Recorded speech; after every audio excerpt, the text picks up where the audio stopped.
Land Rover. The Dodgers and the Rangers. Dodgers with a chance to sweep this two-game series. A resounding win last night in the opener as they exploded for 12 more runs on 16 hits, including 3 more home runs. Peterson, Muncy, and Puig all going deep for the Dodgers. Welcome inside. Joe Davis, Or Hershiser, Alana Rizzo, and Nomar Garciaparra join us in a moment.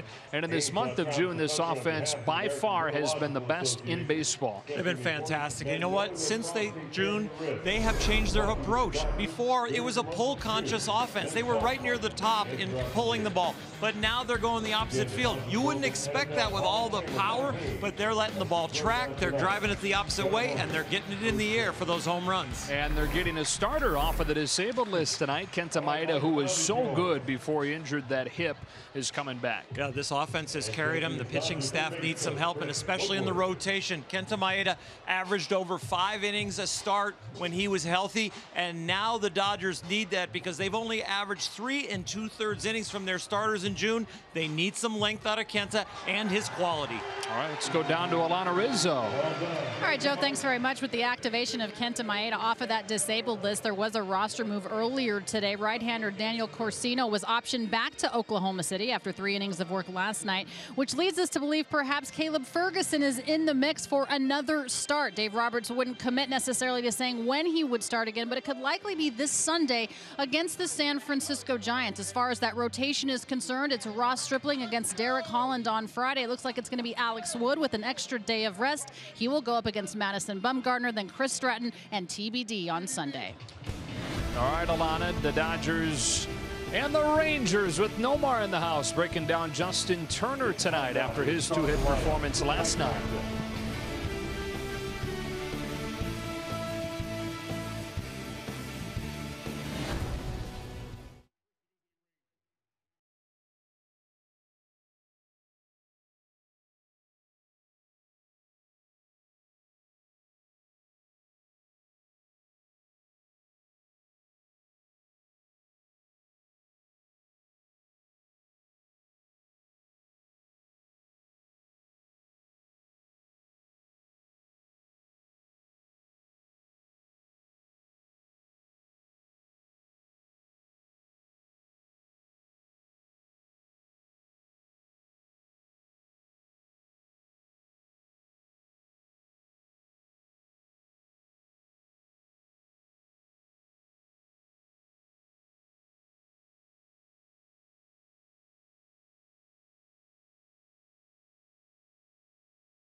quick 2-game series. We go down to the field, brought to you by El Pollo Loco. Here's Nomar.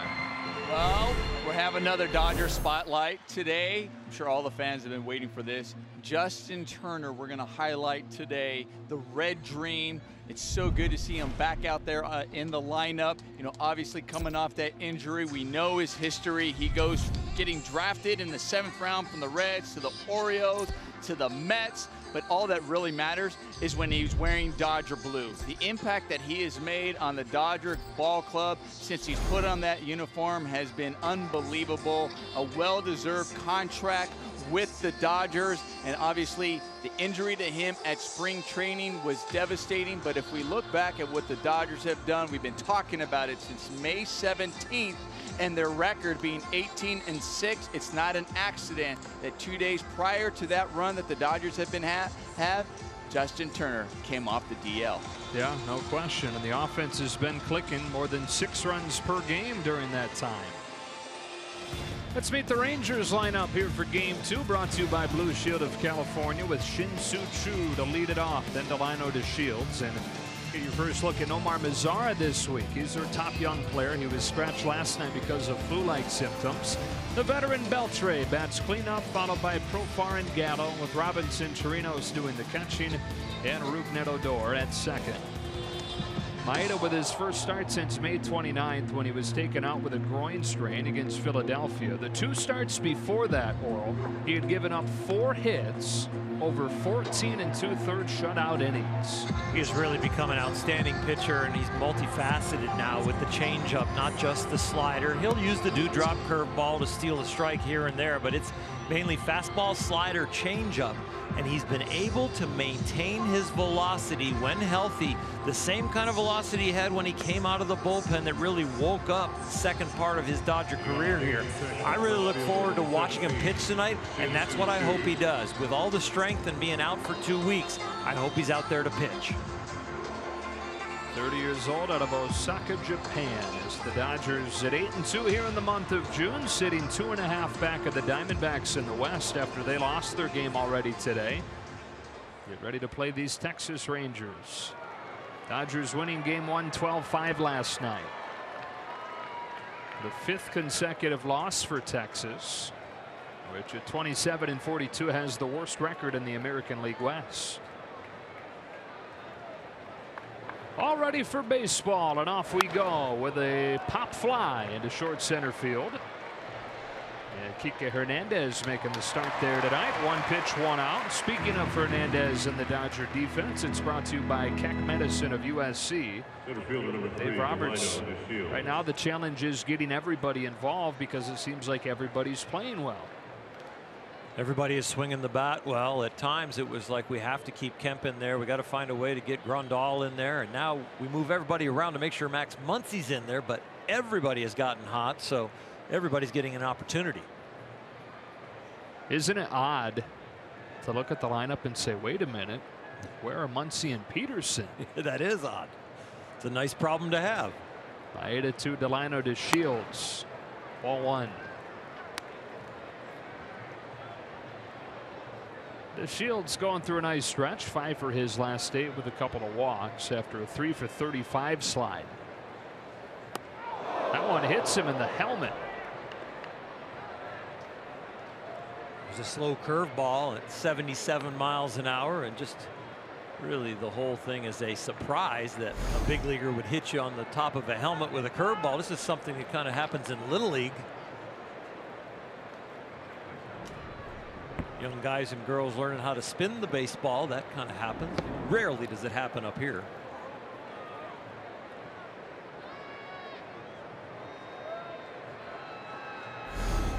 Says I'm good. Training staff comes out to make sure. Right fielder number 30, Nomar Mazara. And 1 on, 1 out for Nomar Mazara. He's only 23 years old, but probably the top young player the Rangers have. Dodgers didn't see him last night. He was scratched with flu-like symptoms. Struggling lately, but the full body of work this year, his best season so far.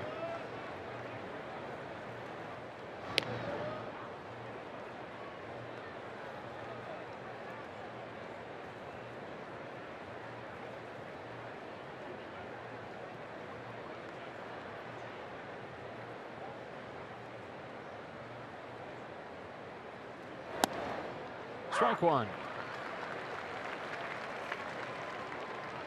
Mazara was the youngest player in the majors when he debuted, just past 21 years old.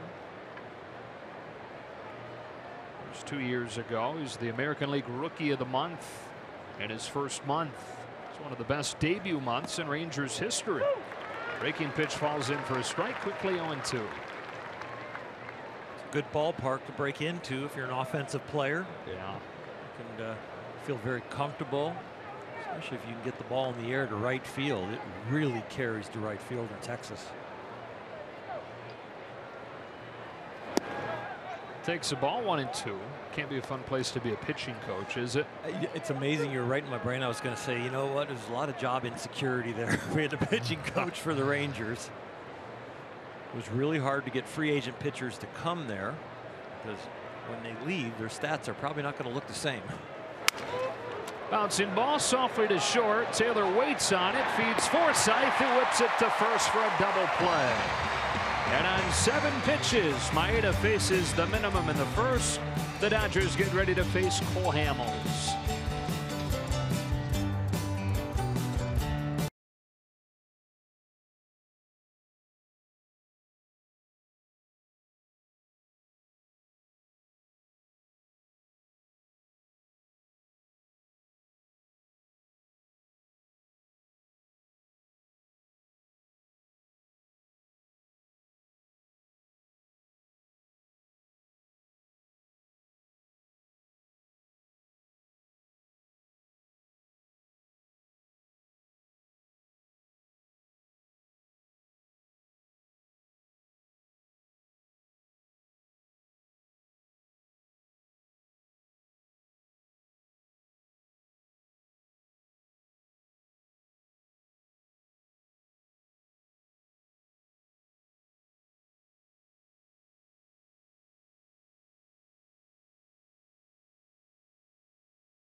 Lead it off, and then it'll be Justin Turner sliding up into the 2-hole tonight. Kemp hits third. Kike Hernandez clean up. Cody Bellinger plays first and hits fifth. Then Puig, then Forsythe, then Barnes doing the catching for Maeda, who opposes Cole Hamels. 34-year-old. He's been an all-star 4 times. 13th year in the majors now. Biggest issue for him has been keeping the ball in the yard. And his first pitch of the night is at the knees for a strike on Taylor.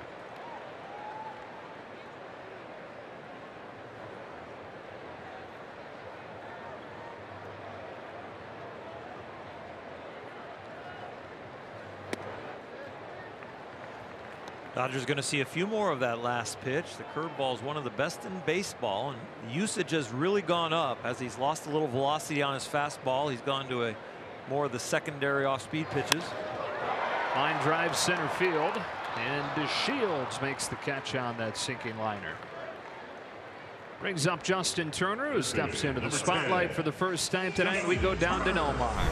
Well, Justin Turner, as we look at our Land Rover performance of last night, he starts off with a nice single, ends up having a double over the course of the game, 2 for 5.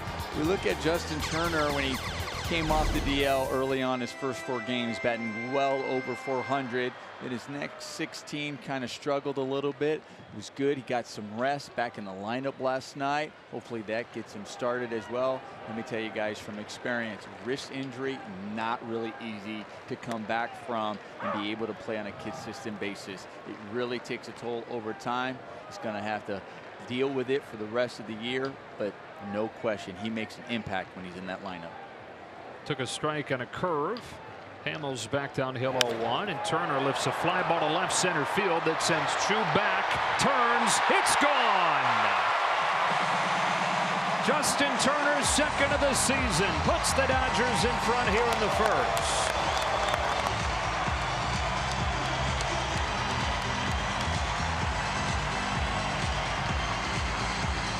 Well, we were getting to the point where nobody wanted to be spotlighted, because oftentimes when we spotlight somebody, we're talking about how well they're doing, and then they struggle.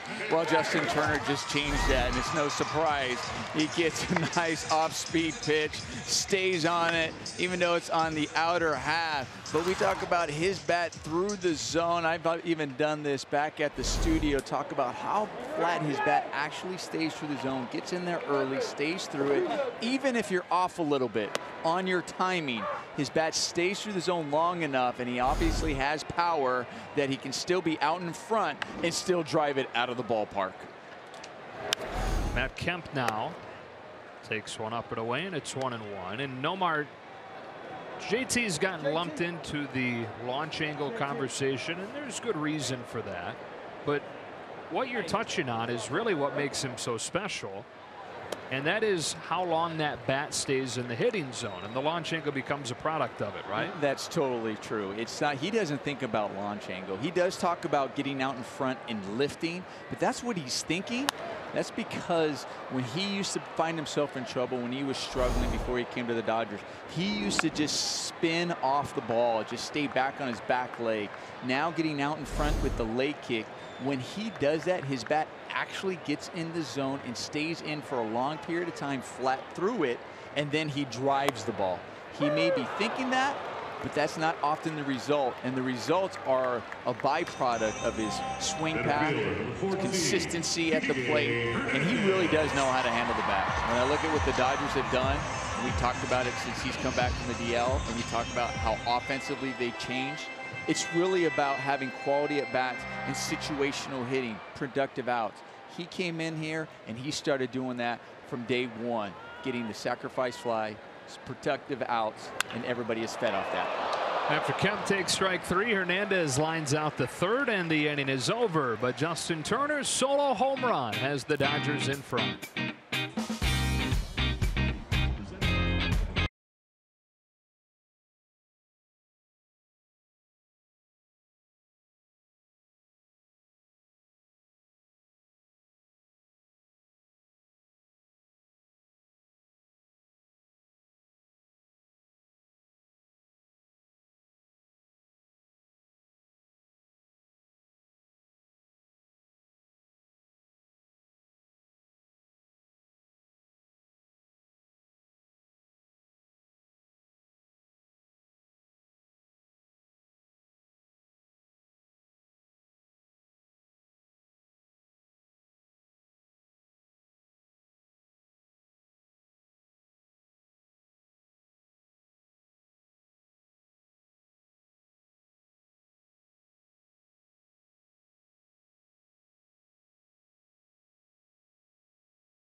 '30th home run for the Dodgers here in the month of June opens the scoring tonight.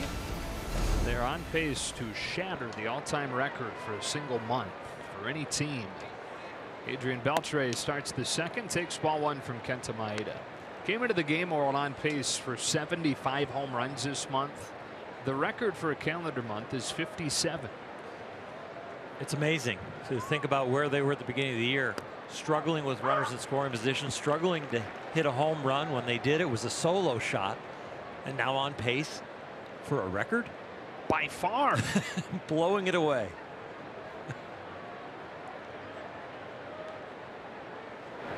Beltre swings and misses at his slider, and it's 1-2. It's also a reflection of where the game is now. You know, the record they're talking about breaking is from last August, from a not very good Baltimore Orioles team. Dodgers trying to break their own record set last June for homers in a calendar month. Beltre to his counterpart Turner for the first out of the second.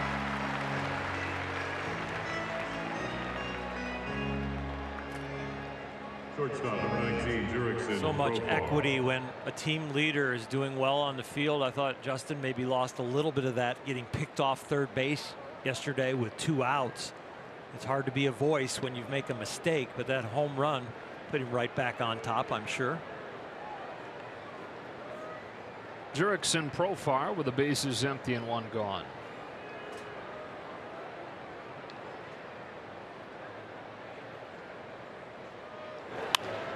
Attacks the first pitch, pop fly, and with the way the defense was positioned, a lot of guys had a long way to go, but Chris Taylor good enough range to track it down 2 out.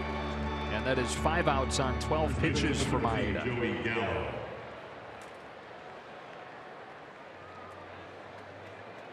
Seen a lot of teams aggressive against him early in the count as Joey Gallo gets ready to hit, and for good reason. When you're looking at the numbers, a lot of the damage has come on those first 2 pitches.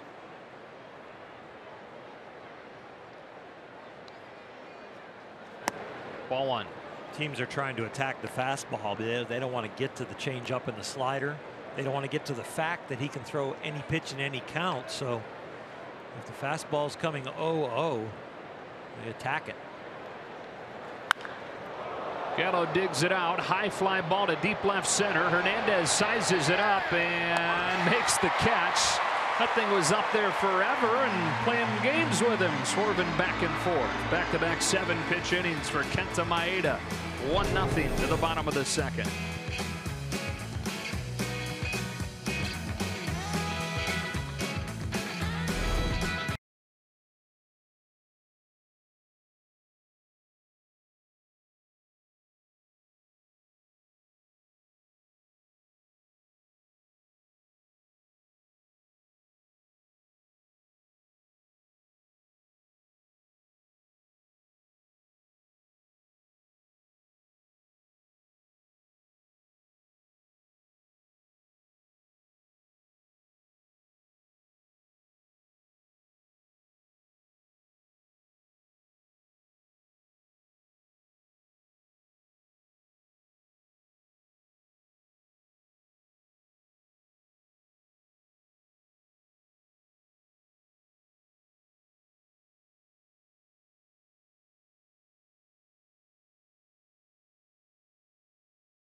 Whatever your favorite, they're not sandwiches, whatever your favorite ballpark dog is.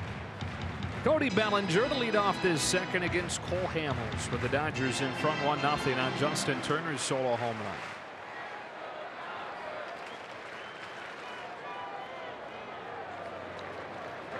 Over the last 7 games, Bellinger hitting .375. He's homered 4 times. Walk rate is up. And it's corresponded with him finally finding a stance and a setup that has him comfortable. And what it's leading to, he says, is very simply he's seeing the ball better. Well, he's definitely seeing the ball better, but I think he is because a little bit more of a stable foundation, spreading out, a little more flex in the knees. I think that has more to do with his vision than the bat angle, which is new. As far as that foundation and now the stride, I think his eyes are a lot more stable.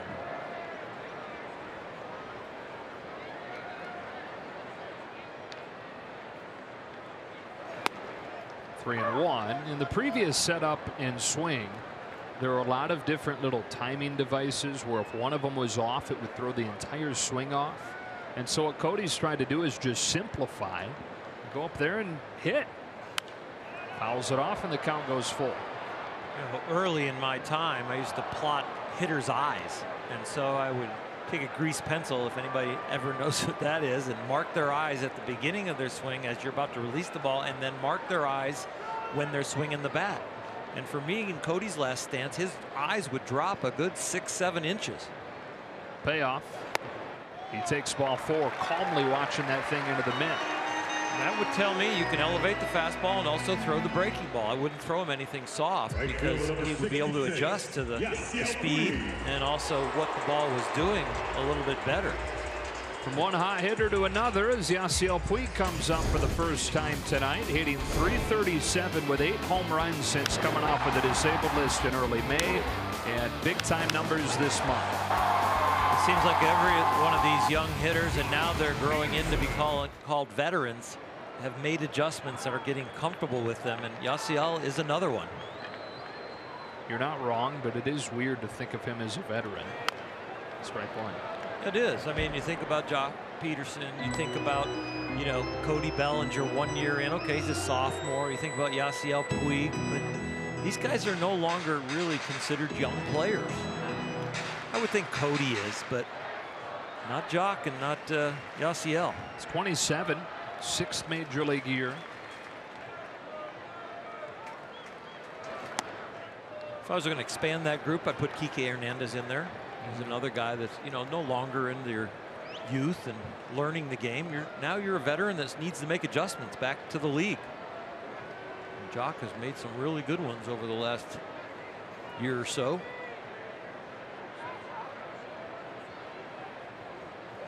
When it comes to adjustments for Puig, Turner Ward will tell you the biggest reason for the success here in June is that he's not chasing as much. Chase percentage in April and May, 35%. That's dropped down to around league average here in June. Good bubble, Turner.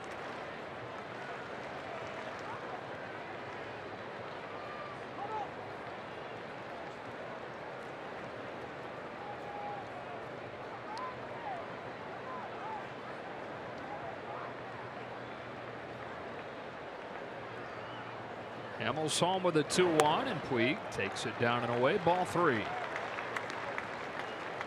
Cole Hamels with giving up that home run. You said he needs to avoid the long ball. This year has been a big struggle. He's now one behind his teammate Bartolo Colon for the most in the major leagues of giving up home runs. He's given up 18. He gave up 18 all of last year.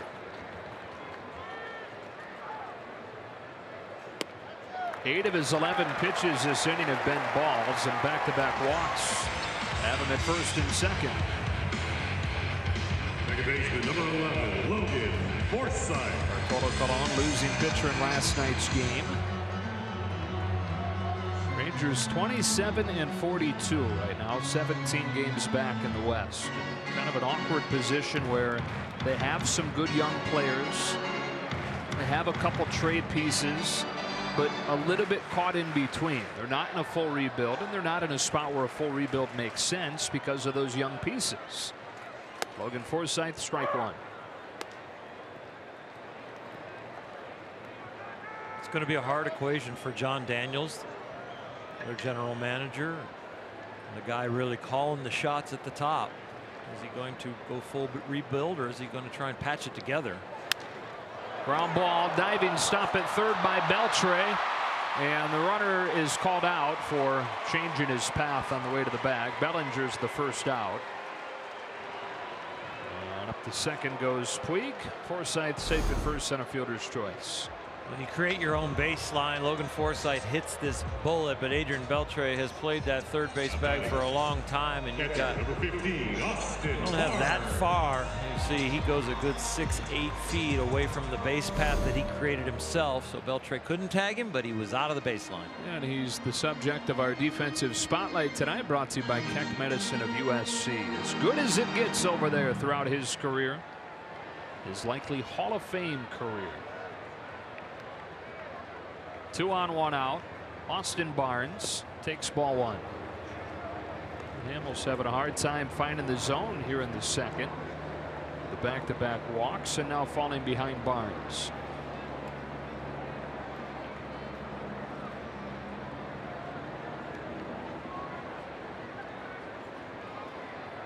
On a 1-0. Ball 2.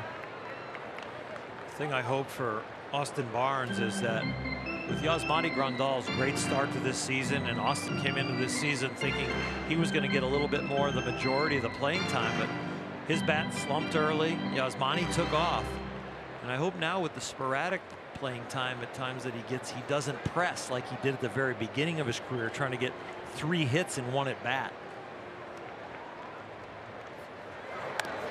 Runners, or at least Puig, was taken off and he spoiled it, fouled 2-1. And Austin, and you don't blame him, admitted that that was the case, that he really was trying to make an impression every time he went up there. And a big part of his success last year was that he stopped doing it. And knowing that he went through that will help him an awful lot from kind of pushing those feelings down now. And he really has established himself as a big leaguer, I really believe. I don't think he's trying to prove anything to himself anymore. And the organization definitely doesn't need him to prove anything other than just go out there and be Austin Barnes. On a 2-1 pitch, he takes ball 3. Cole Hamels, 34 years old, out of San Diego, Rancho Bernardo High School. Of course, grew up a Padres fan there. 17th overall pick, 2002, the Philadelphia Phillies, and then 10 seasons there that included the World Series MVP in 2008. Traded to Texas, 4th season as a Ranger. Bringing a 3-1. Barnes takes for a strike. Throw to third, gets by Beltre, and Puig will come in to score. He was dead to rights, but an Olay from the 5-time Gold Glover, and it's 2-0.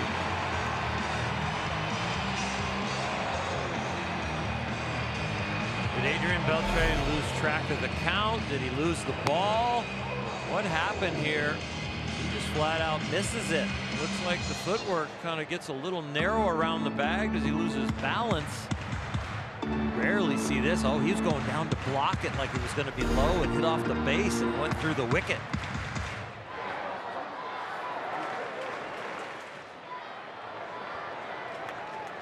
Count is full on Barnes, and with Forsythe now at 3rd and 1 out, the infield comes in.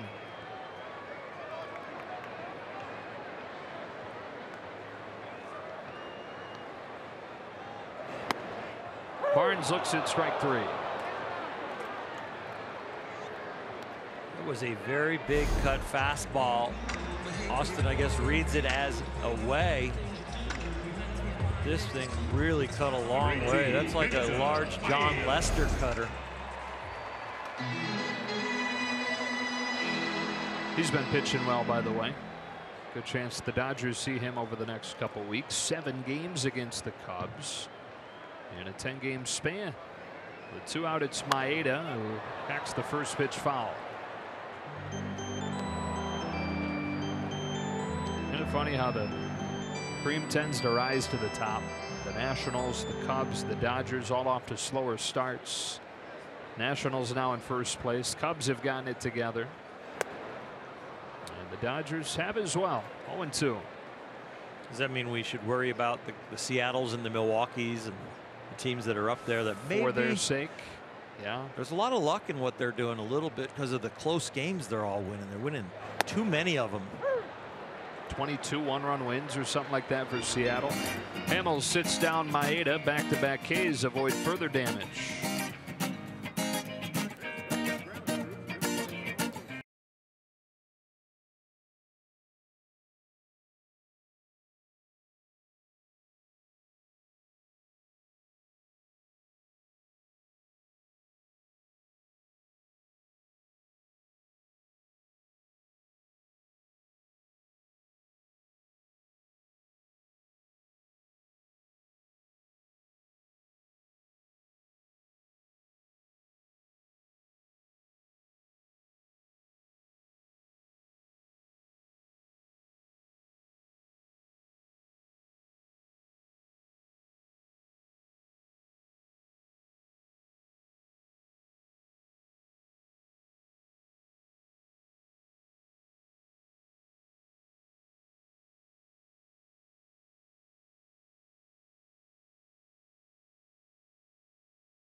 Inside the Dodger Stadium and come on inside the booth. Joe and Oral, and the offense has continued what it's done all month so far.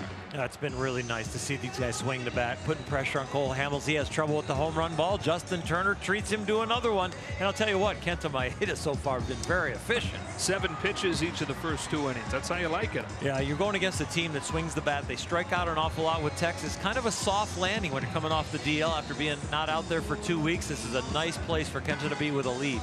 And he's looked a little bit like the guy that we saw in those 2 starts before he injured the hip.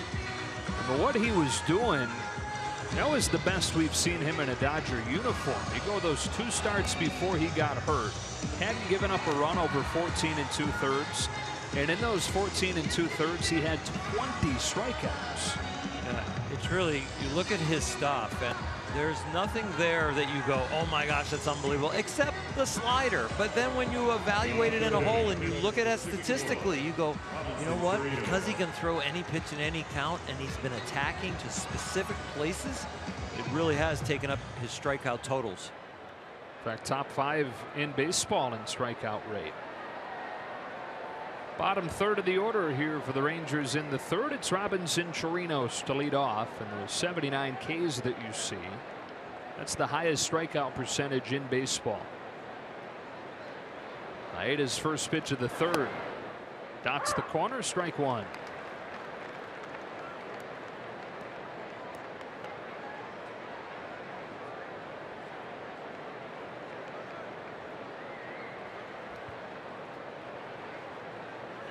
I think one way to evaluate how significant a statistical category is to look at the names that are on that list.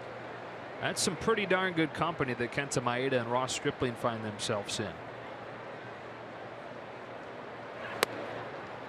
1-2. You know what's fun about that is neither one you would say it's about stuff. It's about location and pitching.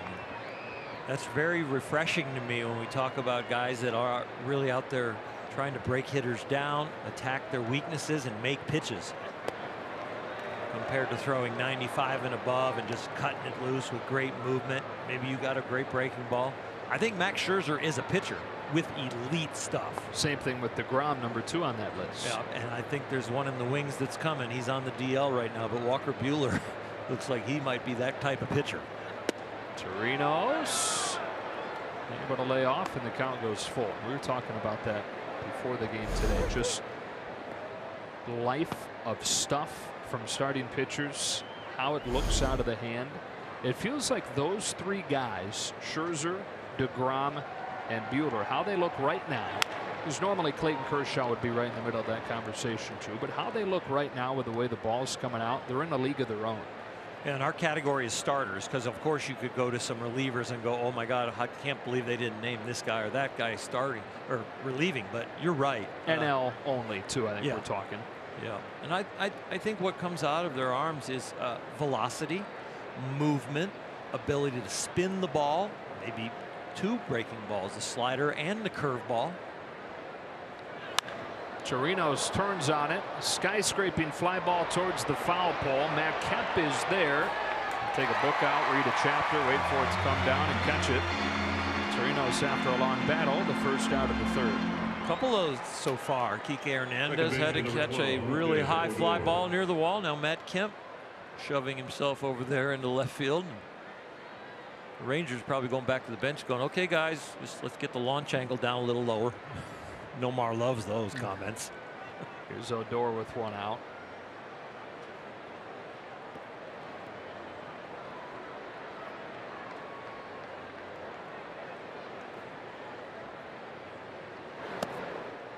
On the corner, strike one. So what is it that we're seeing with those three guys? What, you know, when we're talking about just how lively it looks out of the hand, what is that? Exceptional velocity, exceptional movement and life, and exceptional ability to spin the baseball.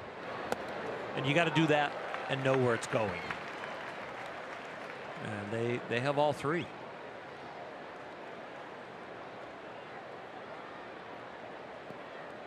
It's an old Texas Ranger, Rick Honeycutt. Traded from there to the Dodgers. 1-2.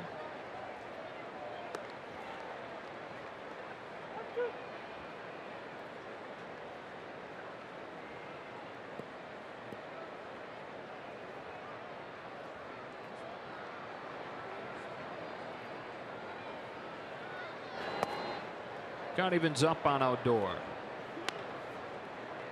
First start back for Kenta Maeda.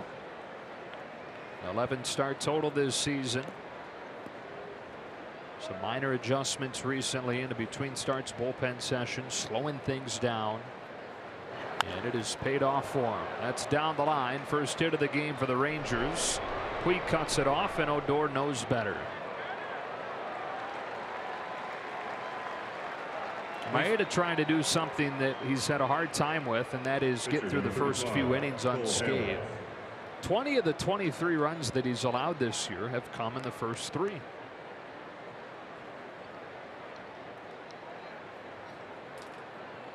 I didn't mean to cut you off, buddy. It's all right. I was very impressed the way Yasiel Puig went after that ball. Sometimes he tries to set guys up by slowly going over there so he can show off his arm, but he did a nice job busting over there and playing it conventionally. Bunt situation for Hamels. Thrown to second by Barnes. Good stretch by Chris Taylor. They got a lot of tailing action to it. Taylor able to extend to get it. 2 out. 17, Austin Barnes being a really good self-evaluator right now. Yeah, they recorded the out at second, but he knows if he makes a better throw that Chris Taylor will record the double play at first and get Hamels. So Austin staring out there at second, kind of reviewing the play in his mind to get better for the next one.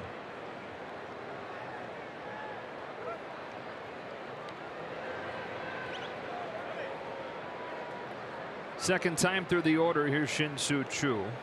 Flied out on the first pitch of the night.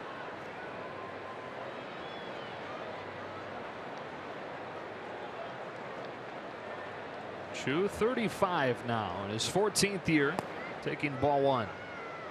He brings in the longest on base streak in baseball. 27 games in a row this veteran has reached base, and would be a nice trade piece if it wasn't for the big salary attached to him each of the next few years. 2-0.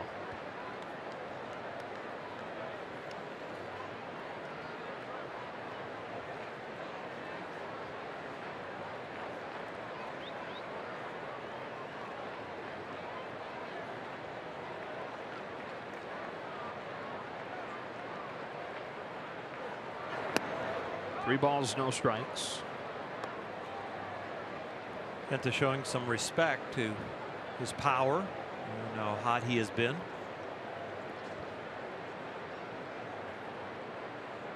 Homer to straightaway center last night. Majestic fly ball home run. And here he walks on 4 pitches. A couple of unforced errors by the Dodgers. That walk and also the throw to second. Probably could have been a double play on Hamill's bunt. And they're going to have to get the 4th and the 5th out maybe this inning.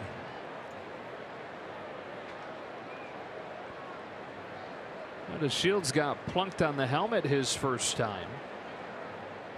And if there was ever a situation where getting plunked in the helmet isn't scary, thankfully it was that one. It's an off-speed pitch that slipped out of Maeda's hand and glanced on the way by. Bunts the first one foul. Saw him bunt for a hit last night, but it's interesting here.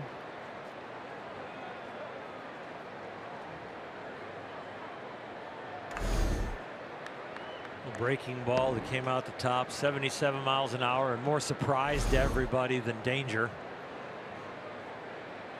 Very interesting on the bunt attempt. 2 out, man in scoring position.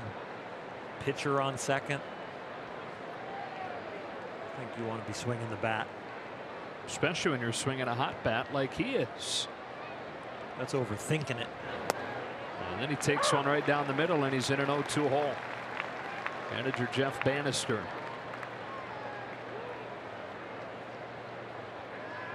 Either losing hair during this at bat or it's turning gray.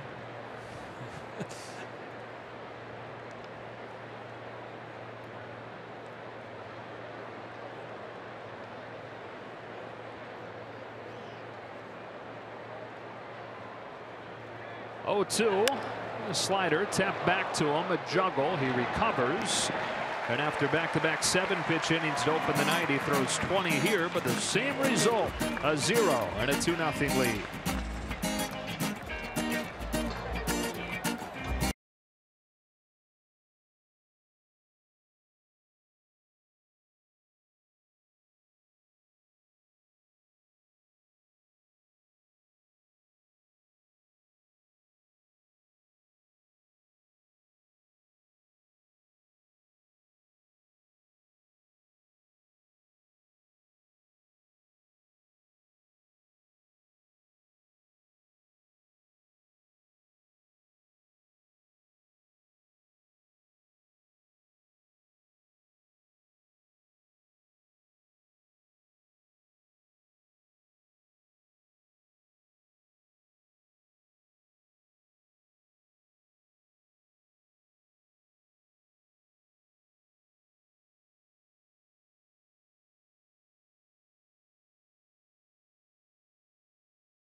Perfect night. Well, the days have been a little hotter during the afternoon, but it sure does make for perfect game times, doesn't it? It sure does, and the temperature usually drops around 10-12 degrees here in LA, except when we get into the really hot summer months that drop a little bit more than that. But I'll tell you what, we have had some unbelievable weather.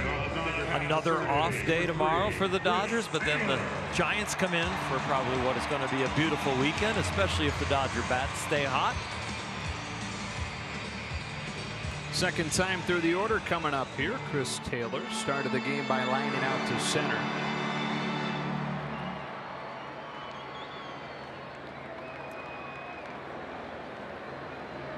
He's gotten overshadowed in June because he's merely been very good. 324 this month.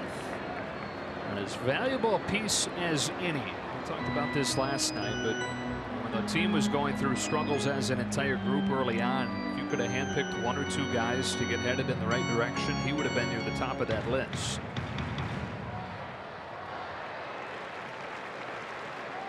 Which means so much to this lineup. Hard ground ball stabbed at third by Beltre. 1 gone. We saw him fan on one on a routine throw, but then he shows why he's won 5 Gold Gloves.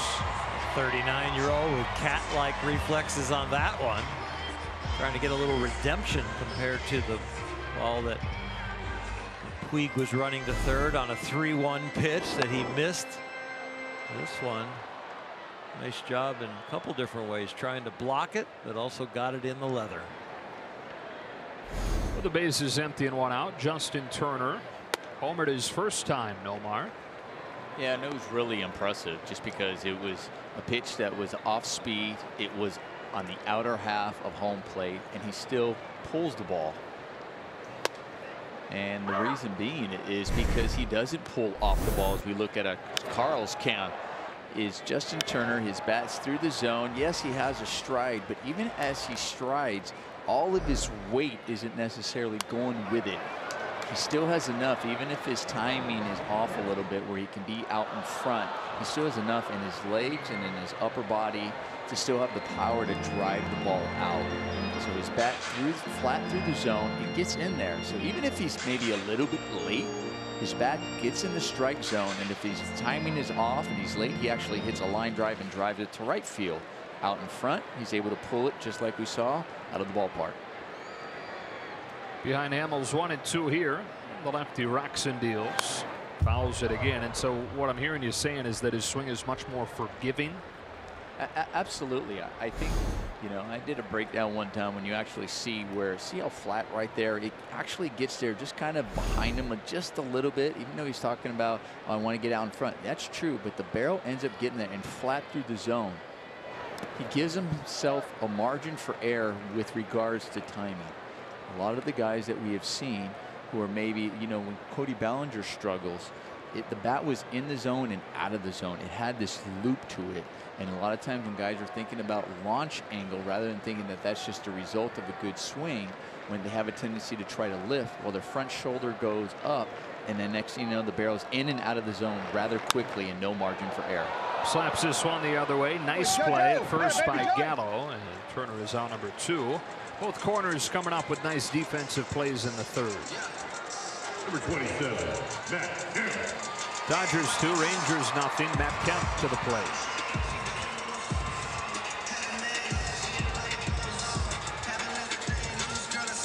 As this summer has gone on and Matt Kemp has continued to hit, I think Drake's Nice for What has become a better song.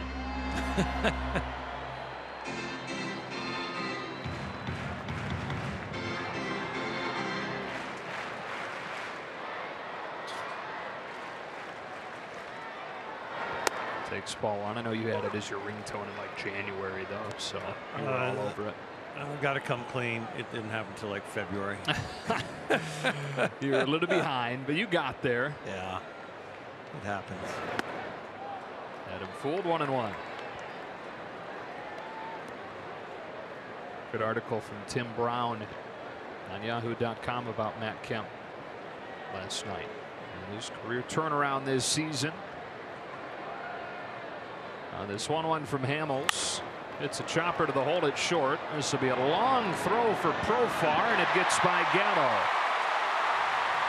Defense has been a problem for these Rangers all season, and they're throwing the ball all over the yard right now.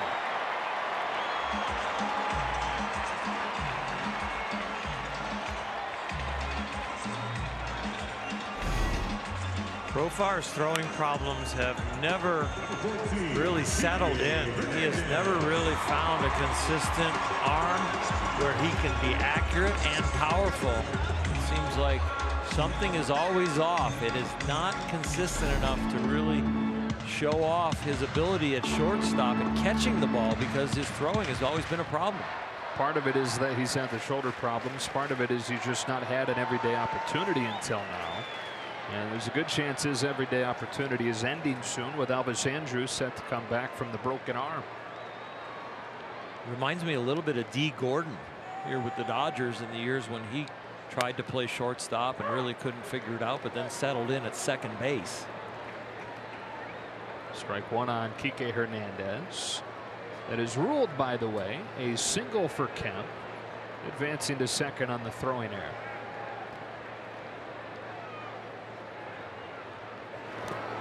Hernandez hit it hard his first time, was stabbed at third by Beltre. Getting an opportunity to hit cleanup tonight.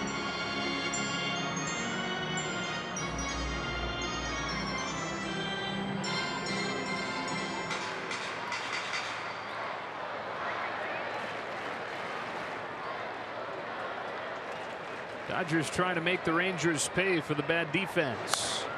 1-2 on Hernandez.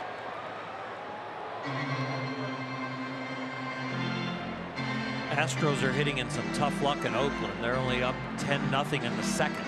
Wow, is it really? Yeah. I looked out there just to glance at the out-of-town scoreboard, and I see a 10. That is a machine. Oh my gosh. They're in second place, by the way. Seattle Mariners, who we were talking about earlier. That magic in close games, lead in the division. I think in Garrett Cole 7-1, and now he's got a 10 spot to work with. How do you like his chances to make that one hold up? I think he's doing all right. I think his ERA was under 2 going into the game. Hernandez bangs a base hit to the opposite field. Kemp headed for the plate. Mazara's throw up the line, and he is out. The benches are clearing after the collision.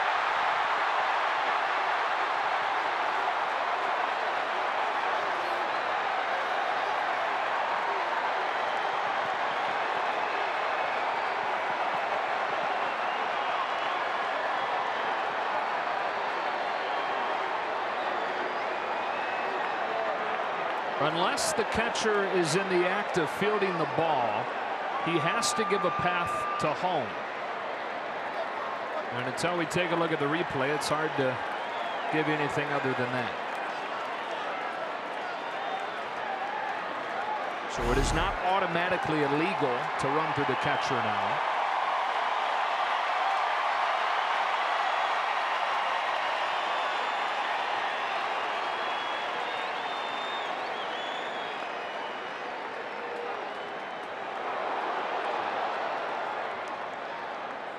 And it's a pretty ambiguous rule. There's a lot of gray area to it.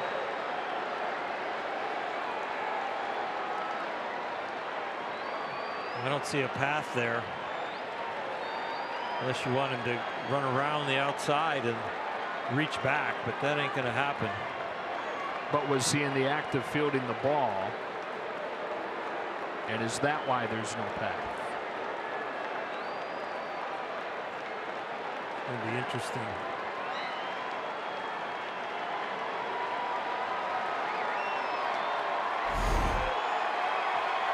Take another look when we come back. Dodgers in front 2-0.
Nothing on to the fourth, and I have a feeling we're going to be talking about this one for a bit. What do you guys think?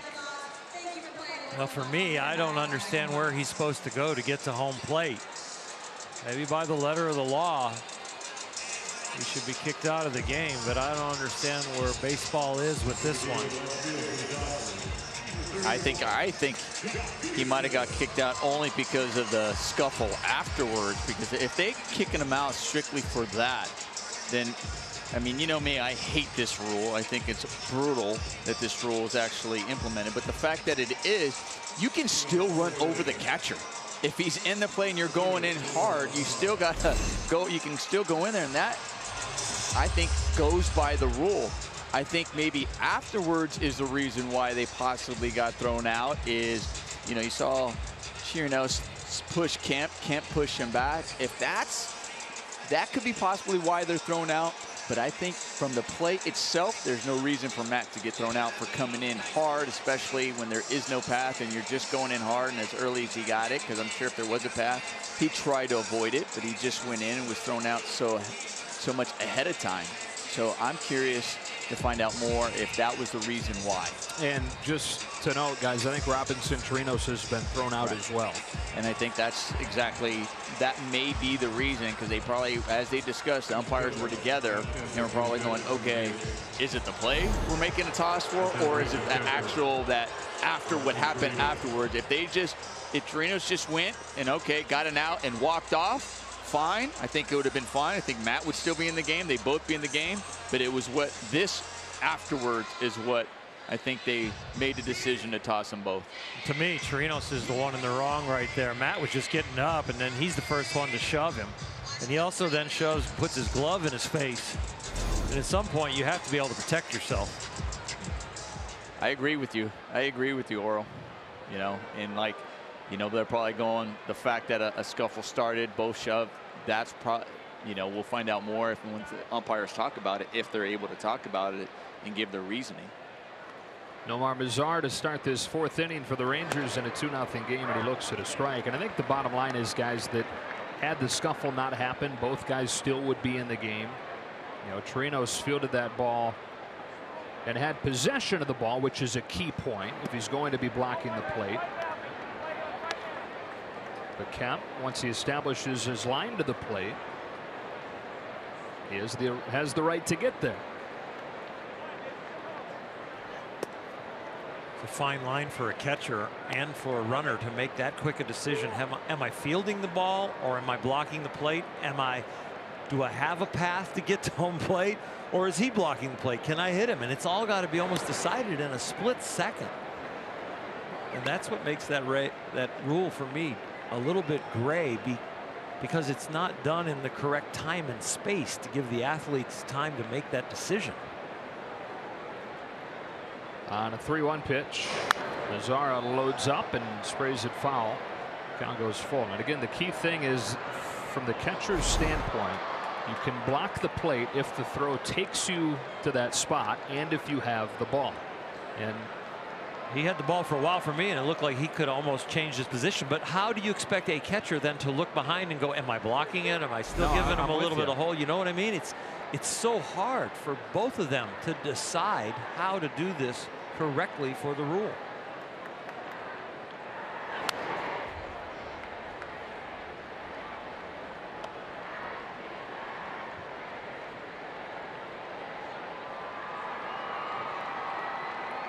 Pretty much what we've seen since the rule's been written is most runners default to sliding around and trying to reach back in. And Matt being old school and Matt being a veteran, just not something you do every day. So you default back to what you're used to doing. Mazara sends a high fly ball to center field. Hernandez going back. He's at the wall and makes the catch. Second time tonight. He's had to drift back there and wait for it to tumble out of the sky. 1 out in the 4th.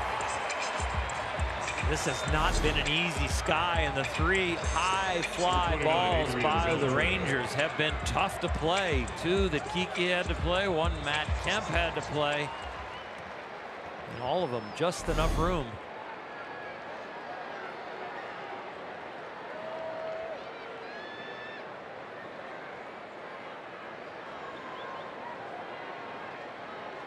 Now Adrian Beltre with one out in the fourth turns his shoulder on a ball inside.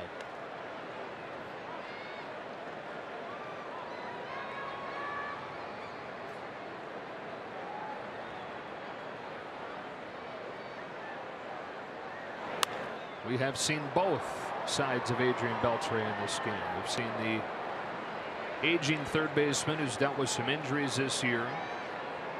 39 years old now, a little bit of sloppy play down at third. But we've also seen him stab a couple of bullets and flash why he's won 5 Gold Gloves. He's ahead 2-1.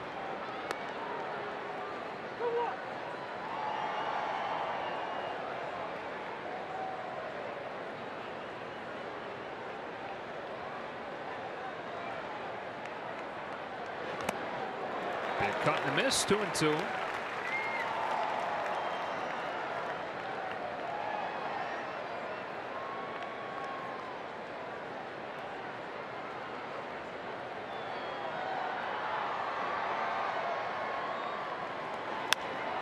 Flipped into right center field. Hernandez won't get to this one. Unable to cut it off. Beltre's got extra bases.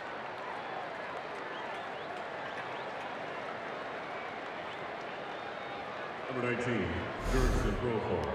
Kike was so close to holding him to a single. He ran a route directly at the ball, then curved back a little bit and got a chance to get a glove on it right there. If he snags it before it gets to the wall, he holds him to a single.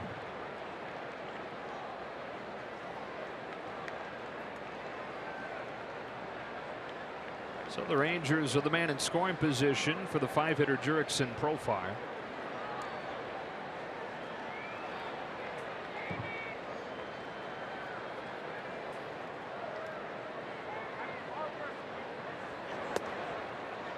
Backdoor breaking pitch, strike one. I think one of the important things to keep in mind as we continue to replay this collision over in our heads is that it became kind of a myth, I think, that collisions are banned through the Buster Posey rule. That's not the case, right? So that is a myth that home plate collisions are banned. Just the key is the runner can't deviate from his path in order to initiate that contact. Or if the umpire were to rule that collision was avoidable, that would also be the onus on the runner.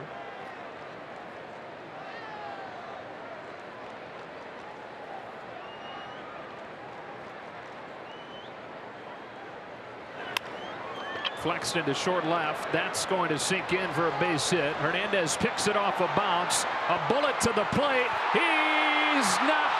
He's in there safe.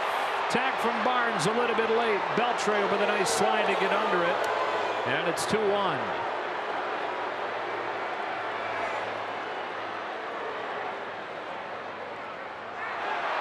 Beautiful throw by Kike Hernandez, coming across it. Hard to get the accuracy, but boy, he throws a bullet right there, and it is accurate. The foot might have touched home plate right before the glove hits him. No, he is going to be out. It sure looks like there is dirt from the high home angle, getting him right there in the rib cage before that foot stretches in. It's an outfield assist from Kike Hernandez, and that's a video room assist from John Pratt. Dodger video man catching that one and relaying the information to Bob Guerin, who tells Dave Roberts, hold the game up, get them on the phone with New York. And I think Kike knows what the verdict's going to be. Great tag by Barnes. Yeah, to really get out there.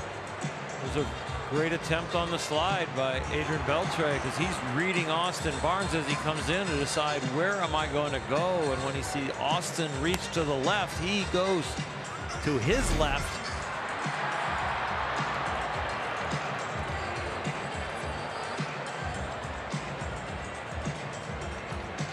Strongest arms on the team, Kike and Puig and Taylor. Kike showing his off there.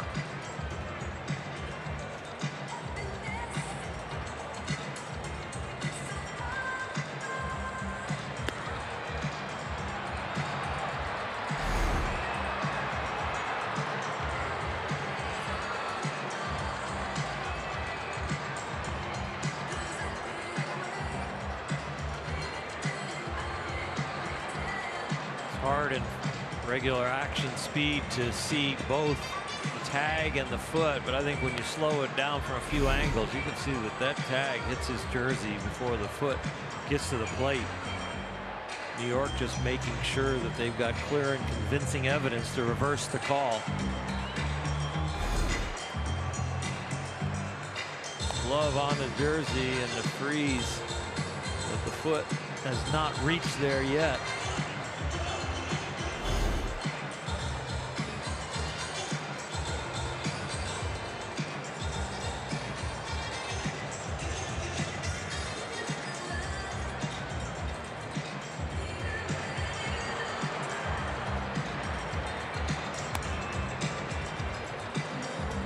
Here's the call.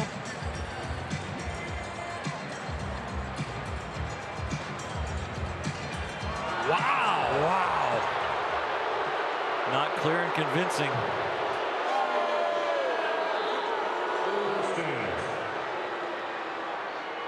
And it's the benefit of getting the call on the field going your way when it's a 50-50 shot, but I don't think after you look at the evidence it's 50-50. I think he's out.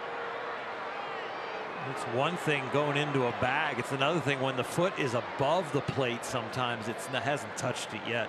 It looked like the foot was short. So the Rangers on the board, 2-1 now. Tying run in scoring position with one out for Joey Gallo. He yanks the first pitch that he sees into right field. Jurickson Profar headed for the plate. Puig sails the throw, and it allows Gallo to move into scoring position. 2-2.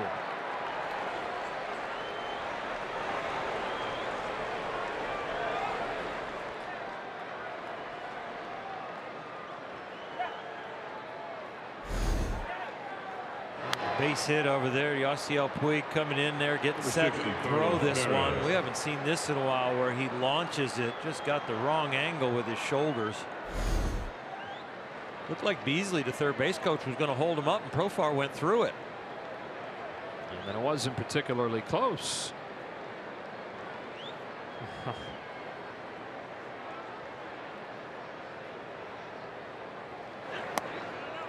Carlos Perez in the spot that Robinson Chirinos was in, ejected from the game after the scuffle following the home plate collision.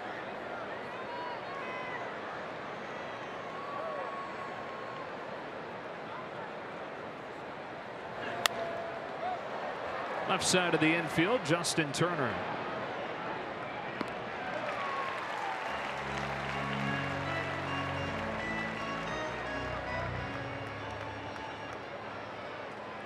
Sure been an eventful last inning. Yeah. Some plays at home plate that were so close. A couple ejections. Now a 2-2 tie. With Rougned Odor coming up. You know, it was a really nice baseball play from three players, right? Hernandez on the throw, the tag attempt from Barnes, and the slide from Beltre. They just happened to go the way of the Rangers, even with the review. They put Odor on intentionally and bring up the pitcher Cole Hamels.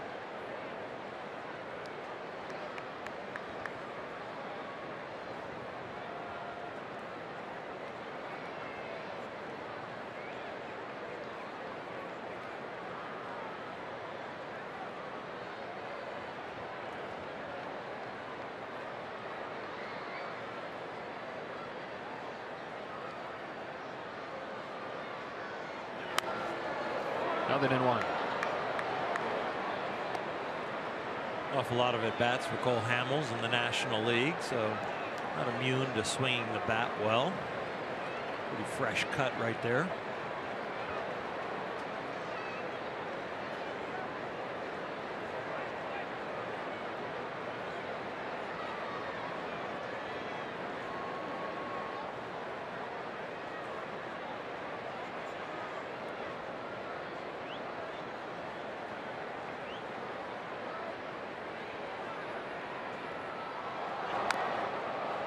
And 2.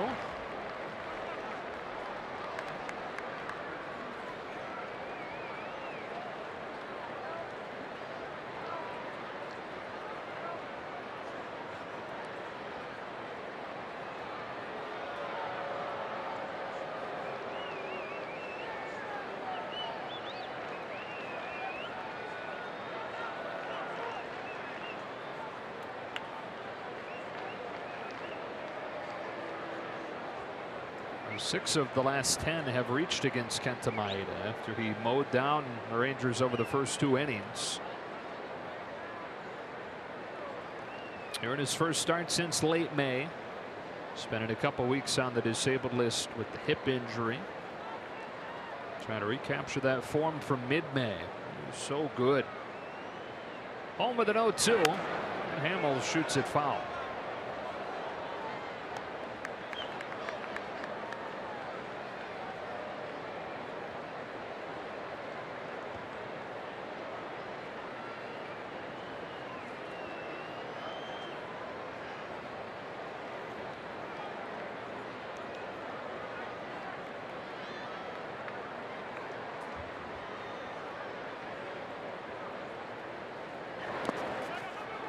Good stop by Barnes.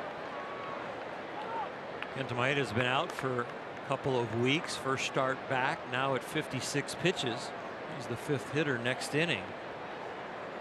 Dave Roberts will be running that through how he wants to handle the offense if they reach Kenta's place in the order. Off day tomorrow, which will help the bullpen recover.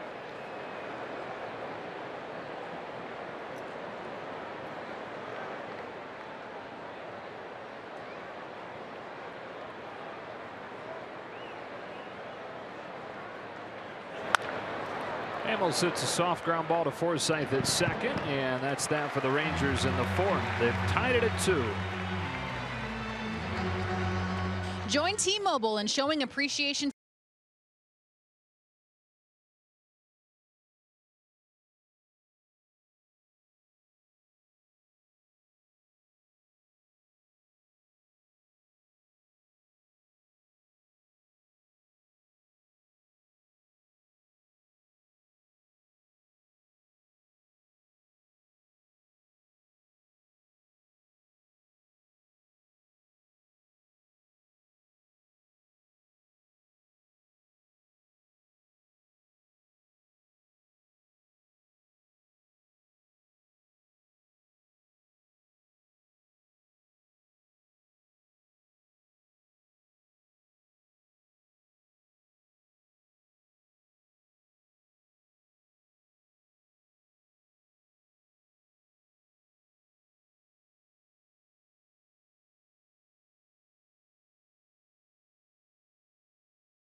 With Cody Bellinger as he stops by Jimmy Kimmel Live to sit down with the late night host, plus Yasmani Grandal hosts a RBI Youth Clinic in East LA.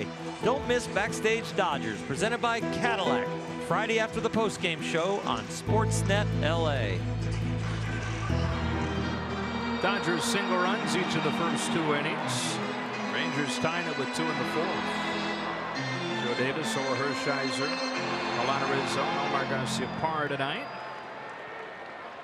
A little 2-game series between these teams before the Giants come in this weekend. Bellinger takes the first one from Cole Hamels for a strike.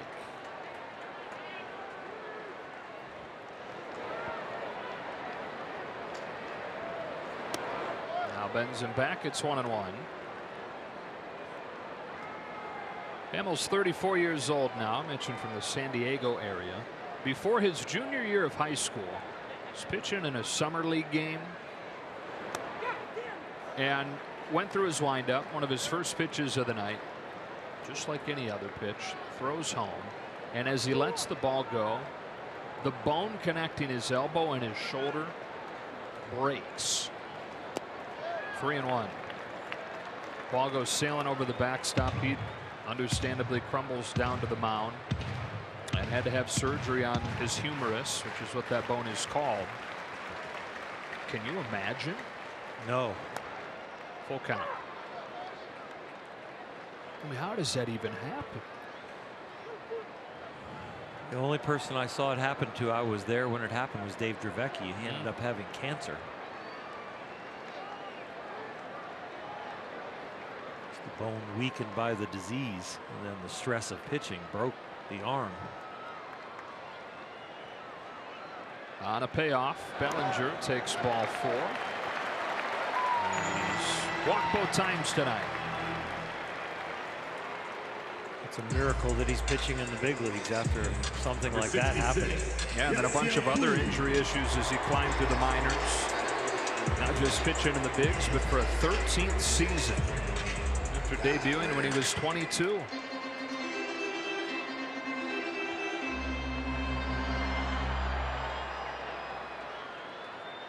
Leadoff man on, and Puig comes up.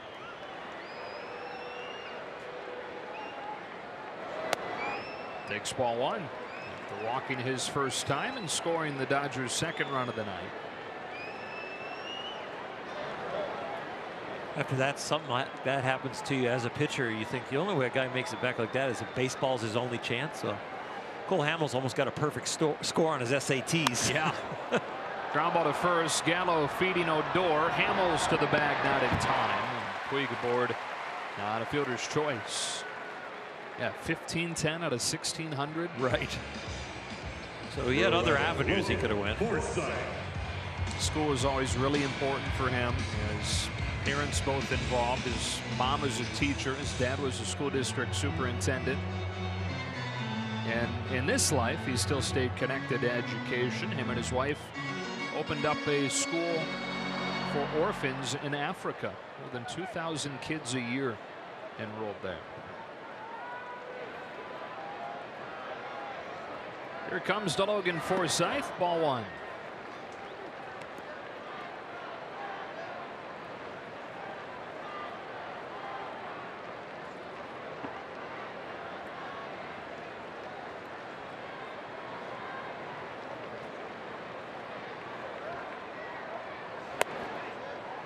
Didn't miss by much. Forsythe ahead 2-0.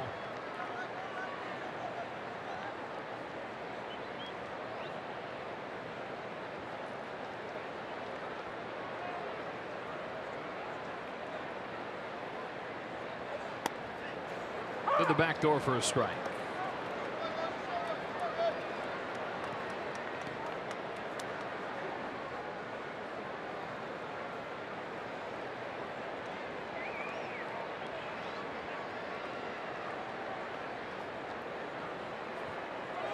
Puig runs, a swing and a miss. Perez with a throw that's right there to get Puig.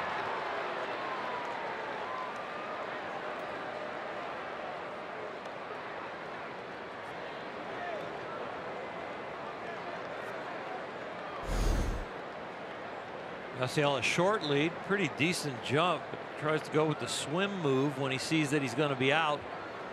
Just doesn't get there in time.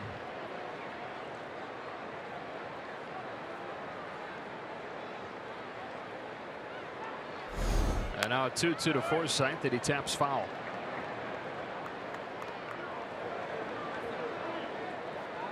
So thrown out one, should have been thrown out the other time if it hadn't gotten through the 5-hole of Beltre down at third.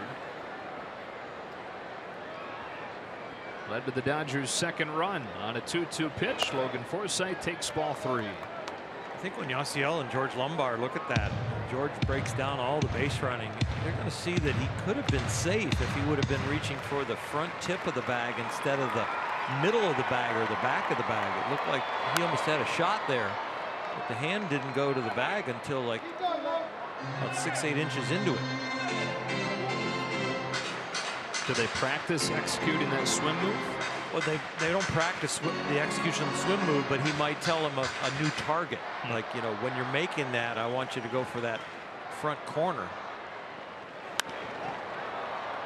Lazy fly ball to short right. Odor is out and Mazar is on.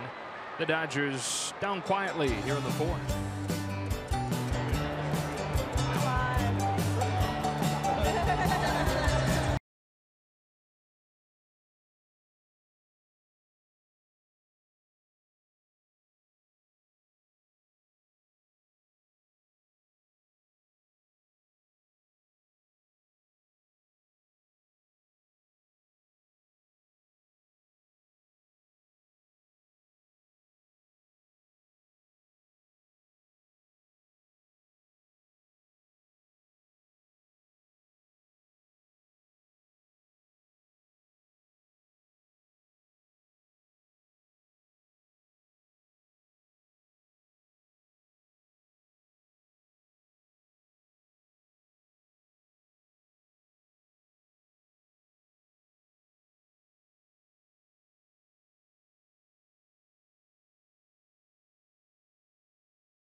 By Nissan. Choose Nissan today for great offers on our most exciting lineup ever. Shop ChooseNissan.com. And by Jack in the Box. Try the $4.99 Jack's Spicy Chicken Club Combo with toasted sourdough. New from Jack in the Box. Back in Los Angeles, fifth inning, tied at 2. Joe Davis, Or Hershiser, Lana Rizzo, Nomar Garciaparra, Kenta Maeda, who put up 3 zeros to start the night, then gave up the 2 in the fourth. Back out there for the fifth at 57 pitches, and his spot due up second in the bottom of this inning. Top of the order for the Rangers, Shin-Soo Choo extended his on-base streak to a major league best 28 games with a walk his last time. And drives the first pitch that he sees here to the left center field gap, and over the top of the fence it appeared. And I guess it didn't get out, and it's a double. Is it off the very top of the wall? I guess it is. Center fielder, Just to hit right on the edge, the way that caromed back. Normally that kind of kick, you're thinking it's hitting the railing over the fence and coming back. Take another look here. Right on the very lip of the fence. Wow.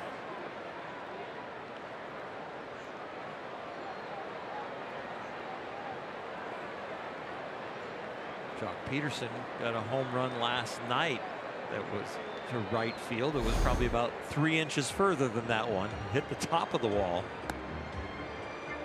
Jeff Bannister wants him to check with New York just to be sure. Play is under review.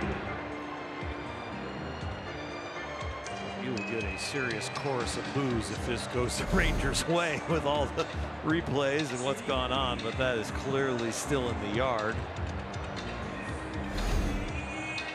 And it didn't take long. But it's a first pitch double here in the fifth for Choo, and the Rangers trying to take their first lead of the night.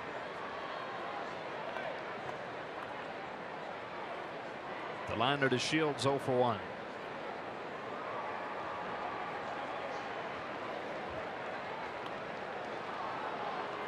There's a situation where DeShields, if he'd like to bunt, is probably a little better strategy than the last time with runners in scoring position and 2 outs, and he's attempting to bunt. Swings and misses, strike 1. Just playing a different game than I played.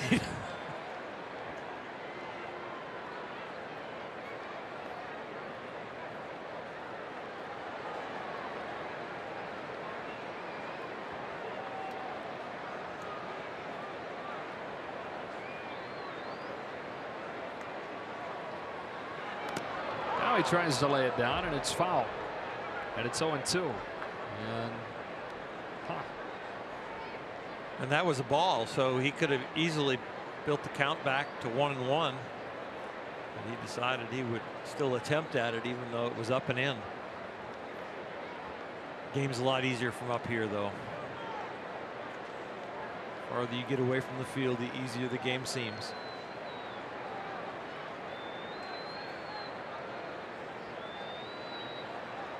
Maeda home with an 0-2, and a slider gets him swinging for the first out of the 5th.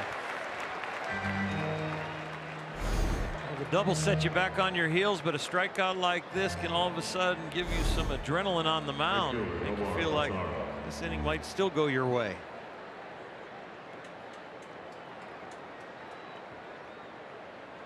Tie game, 5th inning, and here's Nomar Mazara. 0 for 2 today. Flied out to the wall his last time. Great first couple of months of this season, but hitting below 180 here in June.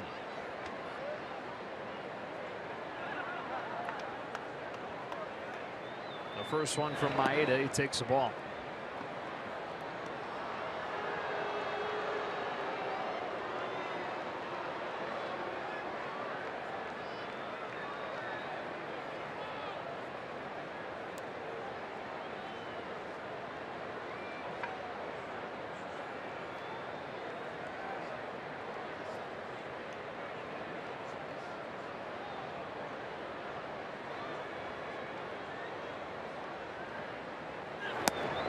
Bottom fell out, 1-1.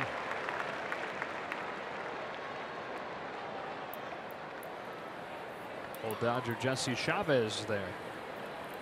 Trying to hit the camera. Close.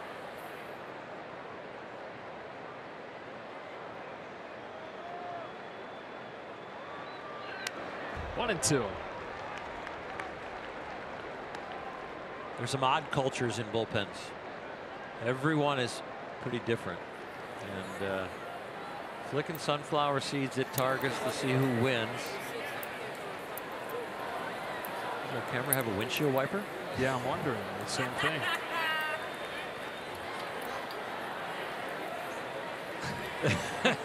Oh, caught. Somebody shouted and said, "You're on camera." 2 at second, 1 out. Maeda home, 1-2. Mazara smacks one to short. Charging Taylor gets him at first, 2 out.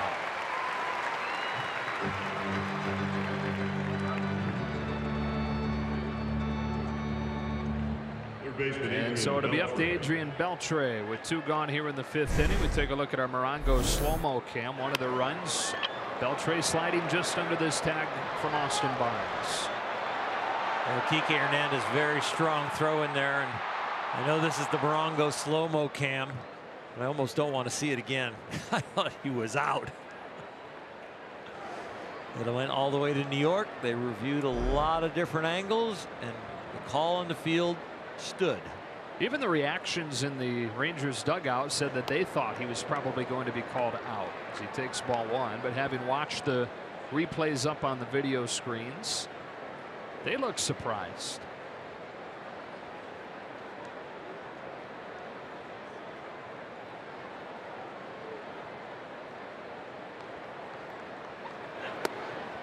Two 2-0.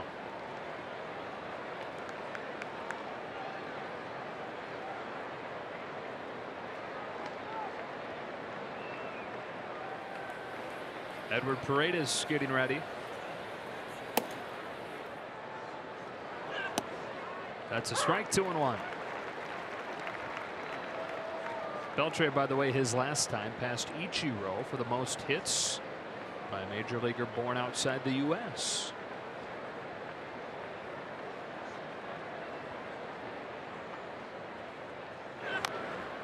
Little dribbler that will stay foul, and it's 2-2. When you hear a number like that, it makes you feel like he is a surefire Hall of Famer, and it seems like he's become that the last few years with another few years of solid production. There was a time a few years back where you were wondering if he could continue to produce for another couple of years, but he has.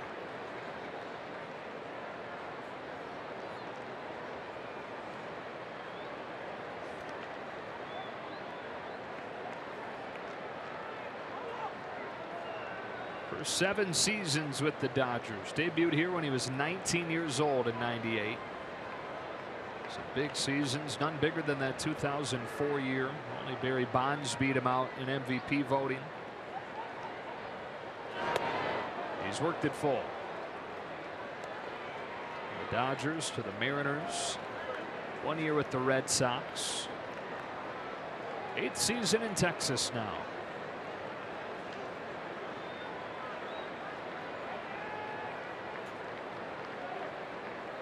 The payoff. Spoils his slider. I don't know how he got his bat on that. Been a lot of things in his career that you wonder how he does it, because he's just so nimble around third base. All the Gold Gloves. Some of the swings he makes at the plate where he collapses on his back leg and the ball leaves the ballpark, and you're like, what was that? Takes borderline fastball down and away for ball 4, and they're at the corners with 2 out. The dance of tapping the toes when he's taking right there. You got a glimpse of it, but Yasiel Puig has almost picked that up from Adrian Beltre, where he will continue that tapping with his feet as the call is being made. He is taking it. Rick Honeycutt headed out there with Will Ireton, Kenta's interpreter. Really love to be able to get him through this 5th inning so he get his spot to the order in the bottom of this inning, and then if you get him a run, he's in position to win. Profar a weaker hitter from the left side, so even though the lefty is ready in the bullpen for the Dodgers, they're sticking with Kenta here with the 72 pitches. Gained about 40 points on the batting average by keeping him there on the left side.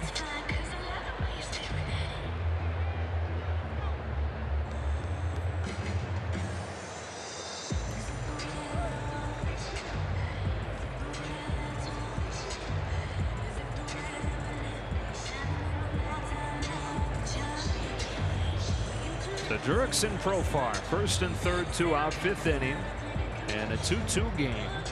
The Rangers trying to snap a 5-game losing streak. Dodgers trying to move to 9-2 in June and 19-6 in their last 25.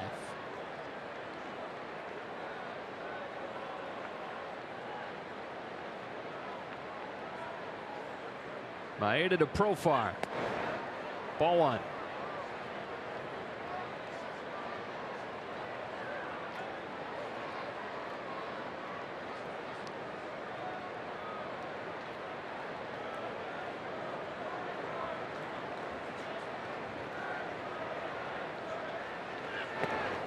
Two and out.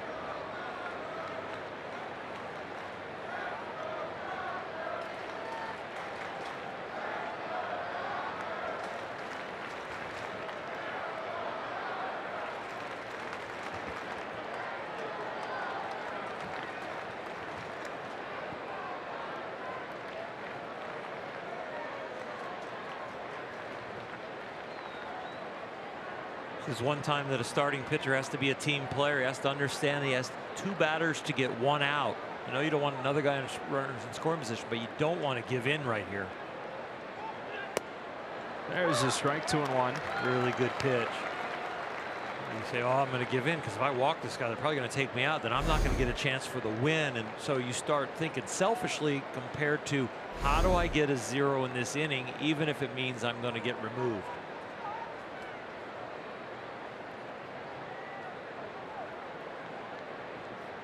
Two on, 2 out, and a 2-1. Profar hits a chopper. Forsythe's got it. That's the inning. Maeda's able to get through 5. We're halfway home, tied at 2.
your experience to catch every moment this season. Get Dodger home screen icons and features such as MLB.TV Game of the Day, pitch tracking, in-game highlights, live radio broadcast stats, news, and more.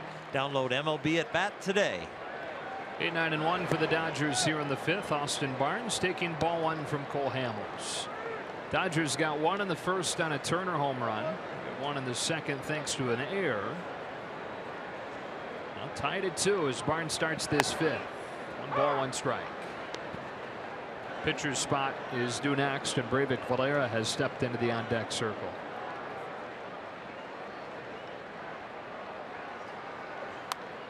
One and 2 on Barnes.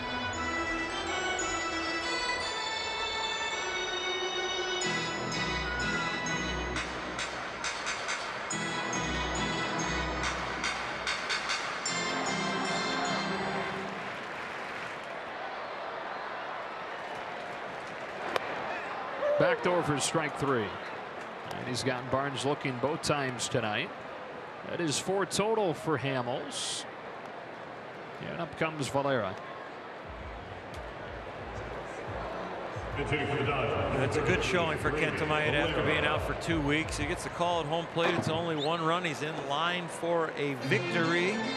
76 pitches is a very good workout.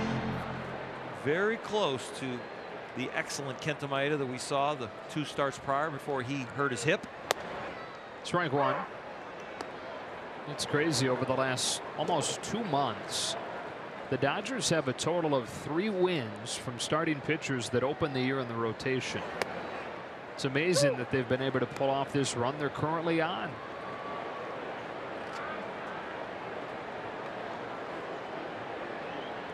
Hamels in a groove right now, downhill with an 0-2, and getting Valera swinging with that changeup. 2 up and 2 down.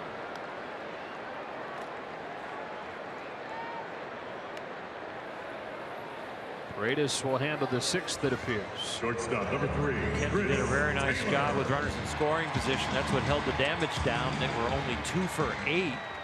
Only 5 total hits. So he did a very nice job as he battled through those 5 innings.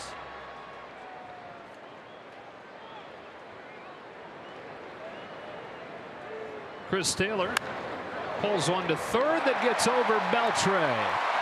But Taylor has ripped the ball twice tonight and got hits taken away. Here he bloops one off with a handle and turns it into a double. And yes, barrels are overrated.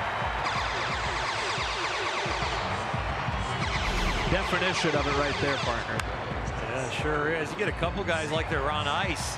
Can't jump high enough, can't dive far enough. Chris Taylor can run fast enough, though. Gets a 2-bagger here with 2 out. Runner in scoring position. And Omar gives Justin Turner an opportunity here to break the tie. Yeah, barrels can be overrated, but they're also nice to use too.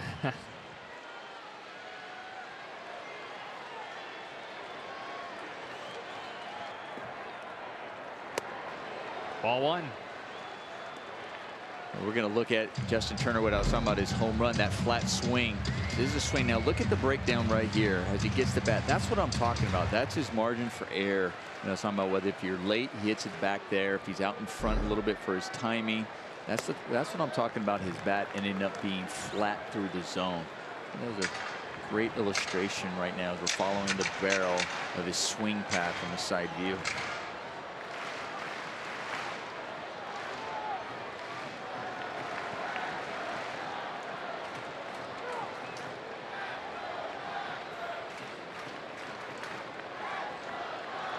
What I also love about Justin Turner is in this situation, it's not about trying to hit a home run out here. He's trying to figure out some way to knock that guy in. Justin Turner will also shorten up, just worry about where the ball is pitched, go with it. It's not always about pulling it. If it's outside, he'll go with it. In this situation, he's like, I just need the right pitch to knock him in. Taylor at second, 2 out, and on a 2-1, Justin Turner takes it in the dirt. Perez keeps it in front, but it's 3-1 on Turner.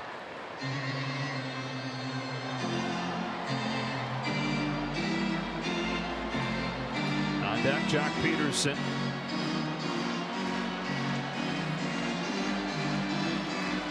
leads the majors in home runs here in June.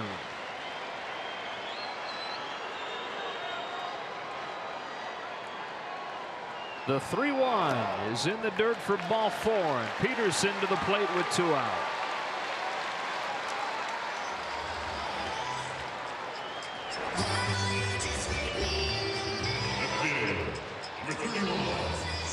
John Peterson has continued to stay red hot. Another home run last night, leading the National League in on-base plus slugging over the last 3 weeks or so. It's been pretty remarkable to see his offensive game expand these last few weeks. New foundation, but now on top of that foundation, I described it last night as a guy who has bad intentions, or bat speed, not coming out of his game plan. Swings and misses at a first pitch off speed. 7 home runs in his last 7 games. Now, like we touched on last night, the remarkable part is that he's been able to add this slugging in over the last month without an increase in strikeouts.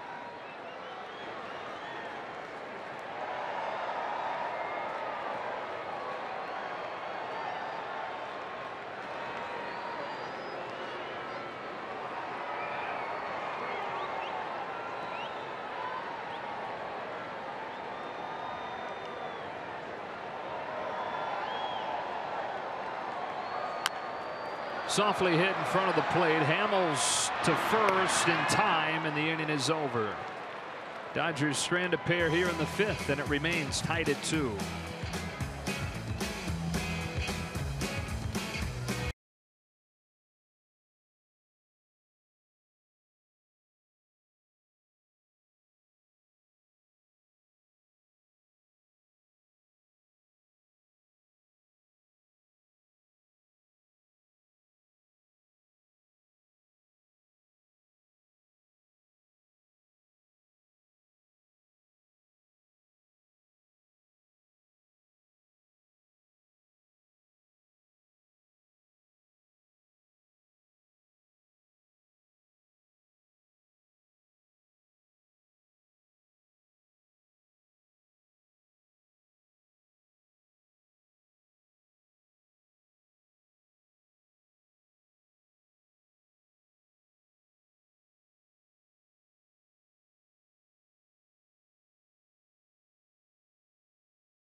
Relief in a 2-2 ball game. I think it's been a bit of a weird one. Here's a quick story for you on Adrian Beltre, of course, third baseman for the Rangers, but came up as a Los Angeles Dodger, made his debut here in June of 1998 when Bobby Bonilla was placed on the disabled list. After Bonilla was ready to come off of the DL, Adrian Beltre went into, at the time, general manager's office, Tommy Lasorda. The Dodgers manager at the time was Glenn Hoffman, basically to tell him that he was going back to the minor leagues. And Adrian Beltre at the time wasn't a guy that really stood up for himself or spoke out, but something inside of him said, you know, I need to say something here. Didn't really talk to Glenn Hoffman at the time because he had a really good relationship with Tommy Lasorda. Tommy Lasorda spending a lot of time in the Dominican. He can speak Spanish. Adrian Beltre had a relationship with Tommy. He said, you know what, just give me a chance. I want to stay up here. Long story short, Adrian Beltre talked his way into staying at the big league level, really never went back down to the minor leagues, a couple of rehab assignments here and there. 21 years of what many think is a Hall of Fame career, made his debut 1998 right here at Dodger Stadium, guys. And Tommy here watching tonight. Edward Paredes opens his night with a strike on Joey Gallo.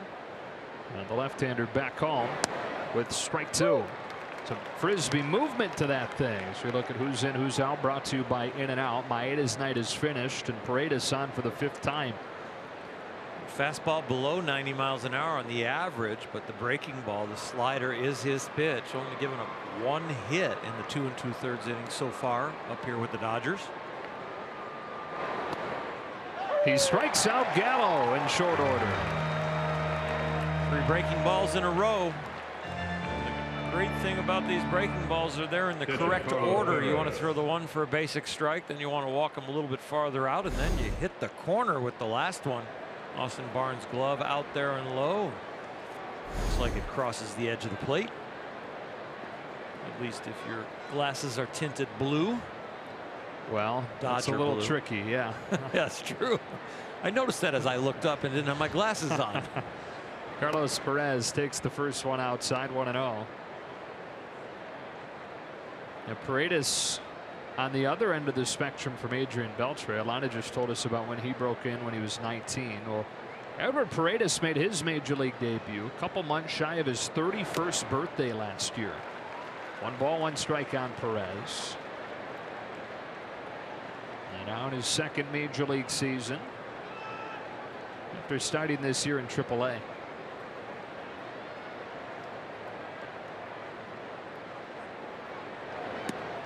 Two and 1.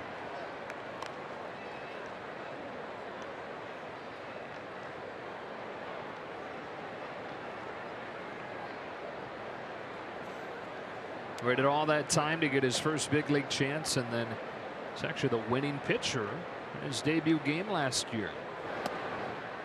Fastball to the inside corner, 2-2. Got the ball. Got a big old number 1 Sharpied on it.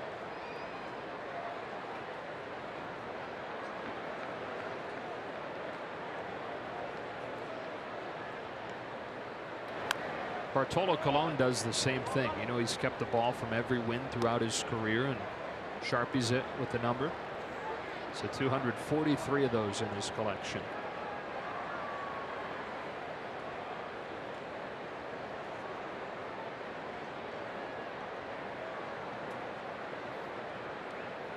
Paredes to Perez with a 2-2, and it's pulled foul.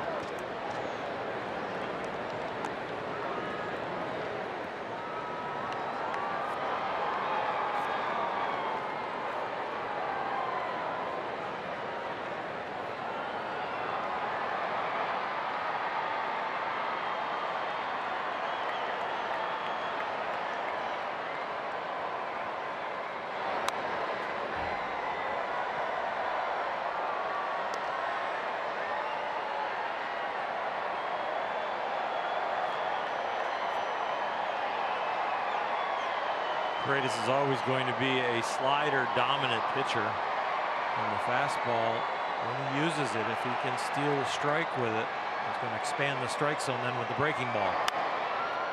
Got in on him, and a fly ball to center field for Kike Hernandez. 2 up and 2 down for Paredes.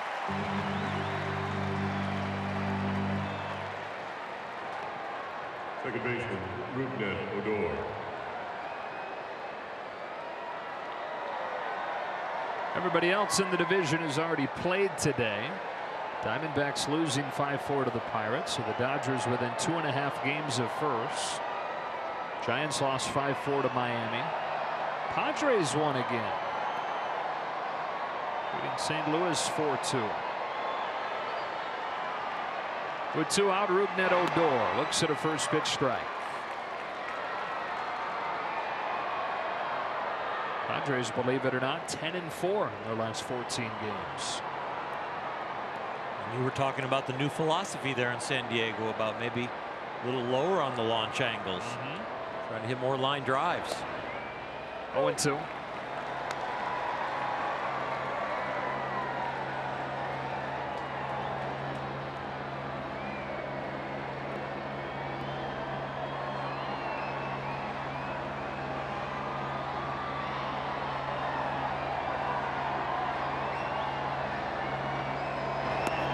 Paredes has a 1-2-3-6 with bookend strikeouts. 2-2 to the bottom half.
Is brought to you by BMW. See a Southern California BMW Center today for exceptional offers or visit SoCalBMW.com. Well, it took 36 years, but on this date in 1998, the first triple play in Dodger Stadium history. Aaron Dreifert fielded a Kurt Abbott bunt. 1, 6, 4, 5. This date in 1998. Rockies still won that game 4-2. The post game, somebody asked Abbott what he thought about the triple play, and he said, "I don't give a hoot about their triple play. We still won the game." One of the 22 triple plays in Dodger history. Would you believe that 19 of those 22 happened before the move? There's only been 3 since they moved to Los Angeles. Cole Hamels to Kike Hernandez for the first pitch breaking ball, strike 1. The most recent of the triple plays was a wacky one that belonged in a game like this. It's been a little bit wacky. 2012 against San Diego. It's 4-4 in the 9th inning. San Diego had first and second, nobody out, and Jesus Guzman up to bunt, but Black had asked him to in this situation, so he squares around. That's a softly hit bounce to third. This will test Beltre. His bare hand throw is in time. Adrian Beltre continues to put up flashes of his brilliance at third. He's always played third base with his arm, throwing from any angle. The footwork, they're always quick, but he's not really always worried about getting his feet under him and getting the momentum. He can throw from any angle, and it's a very strong and accurate arm. And pretty sure hands right there.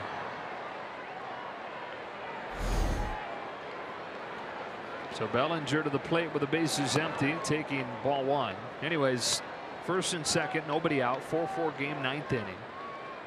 Guzman squares around to bunt. Javi Guerra was the pitcher, throws a fastball up and in. And Guzman tries to get out of the way, but still kind of accidentally while he's peeling out of the way. Just barely bunts it. It goes in front of home plate. The home plate umpire, Dale Scott, initially signals foul ball. Big rip and a miss, 1-2.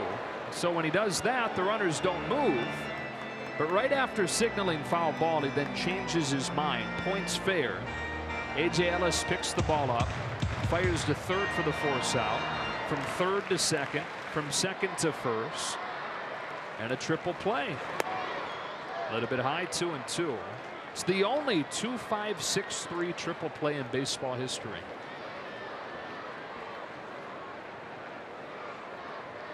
Thank you, Dale Scott. Yeah, assist. He certainly helped. Assist to the umpire. Bellinger scrapes that one off of the deck. Still 2-2. So should it be a 2-5-6-3-10? U. Maybe it originated with Dale Scott. That's though. true. Start with the 10. 2-2 game in the 6th inning. Cody Bellinger working against Cole Hamels. He's drawn 2 of the 4 walks that Hamels has issued tonight. Here he hits a bullet to right center field. That scoots by the right fielder Mazzara. Bellinger's got a 1-out double.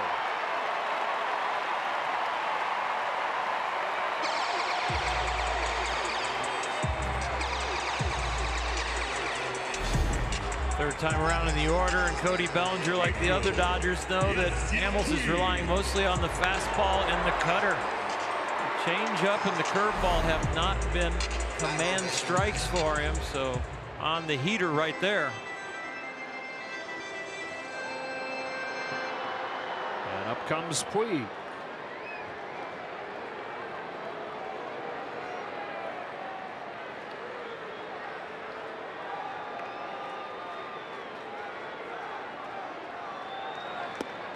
One and all.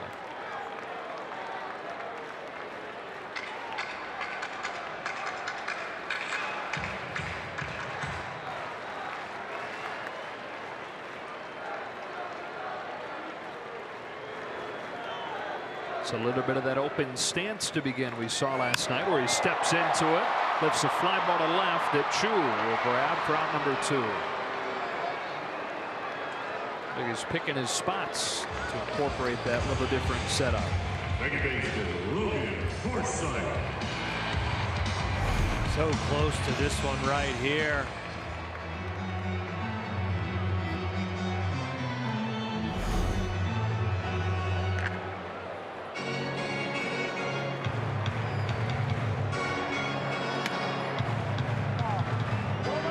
Well, Logan Forsythe sent to bat with 2 out. Quick mound visit.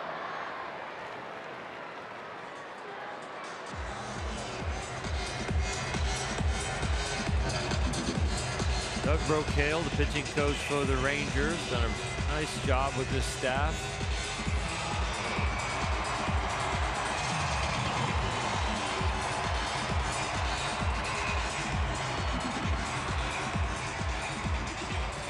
Not an easy job. No, you have to be mentally tough to be a pitching coach for the Rangers.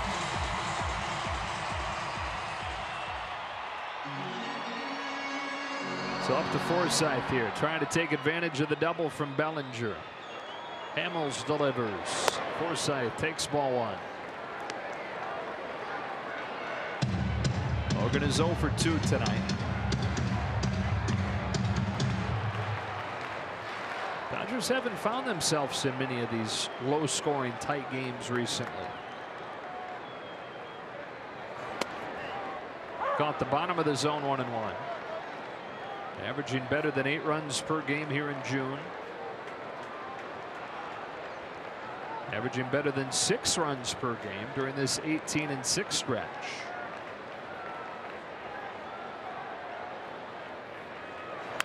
Forsythe rips it by the bag foul. Love that aggressiveness right there from Logan. He looks like a much better hitter, I think, when he's pulling the ball. I know that's not the strategy, but some guys just look better when he's being aggressive up there and letting it go. A 1-2. Forsythe down the line, but foul. A nice play in the short hop by Sean. Big Sean.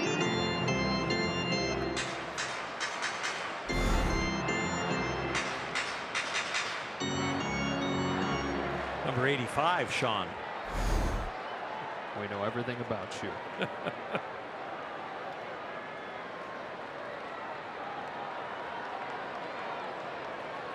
On another 1-2. Forsythe takes it in the dirt. Good stop by Carlos Perez, holding Bellinger at second, and the count evens up.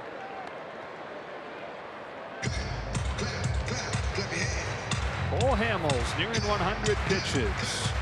A lot of teams in the race that are going to be looking at this guy. One of the top starting pitching chips on the market.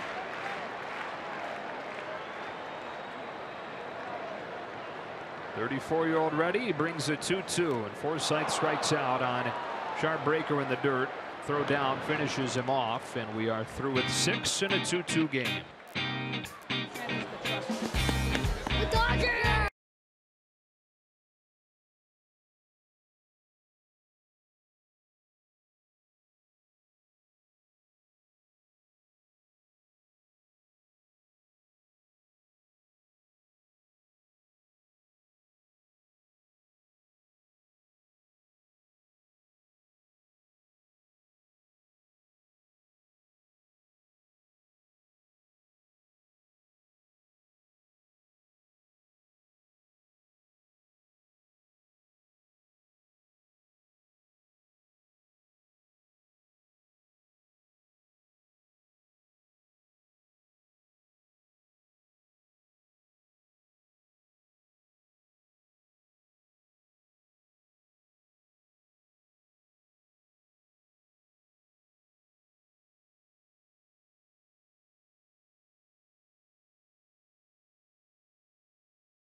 company. This is earlier tonight. Matkamp runs through Robinson Chirinos in a play at the plate, and everything was fine until they got up and started shoving. The bench is cleared, and both those guys were ejected.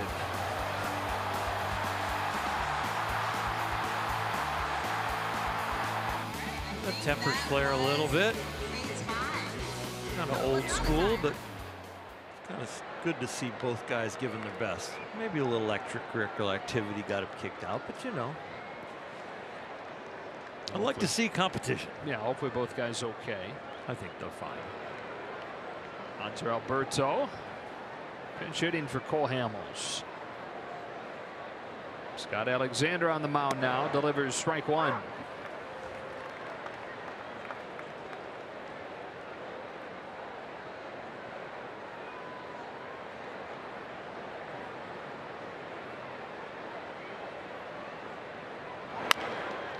Bouncing ball to Justin Turner. And a ground ball out from the ground ball machine. Scott Alexander opened the inning.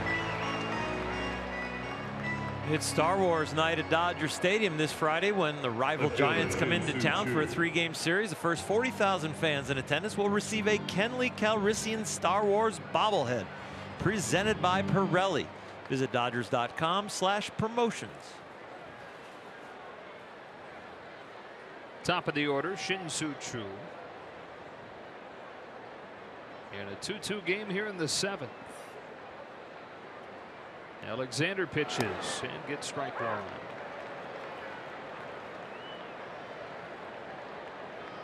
Choo tonight with a walk and a double off the top of the wall. The very top of the wall, and he wound up not scoring. So the Rangers inches away from having the lead in this game. Although things tend to even themselves out, they're also an inch the other way from trailing. With Adrian Beltre having scored one of the runs, just barely getting under the tag at home from Barnes.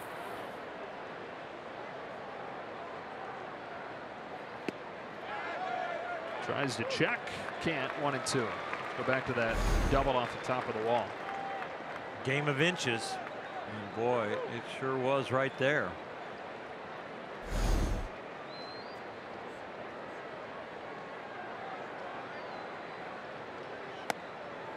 Two and two. Scott Alexander is a ground ball machine.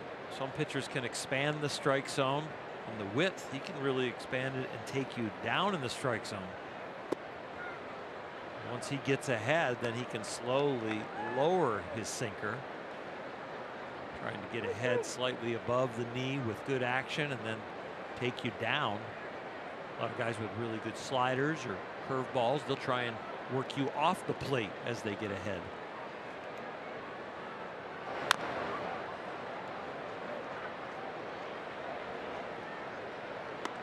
Same thing with a breaking ball pitcher. You try and get the sequencing right from the mound.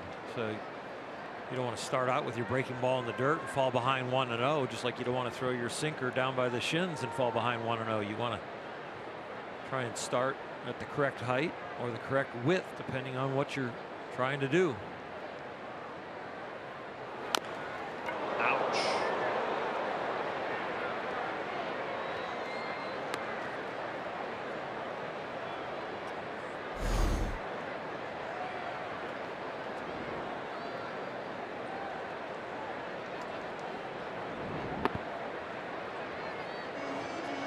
It's like a sniper shot you. It's just like bam. There's no getting used to that. He's in his 14th year in the majors, probably done that hundreds of times. That doesn't help. A 3-2 and a walk for Shin-Soo Choo. Rangers with a go-ahead run aboard here in the 7th. Center fielder number 3, Delino DeShields. So now Delino DeShields, who's had a tough night up there.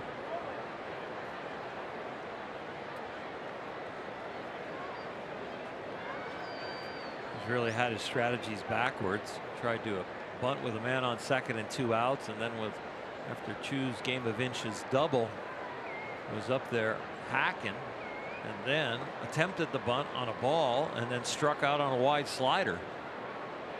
He's been not only struggling, but struggling with strategy. Tapper to second. Forsythe feeds Taylor, who whips it to first a touch late. The Shields can really run, and his speed keeps this inning alive.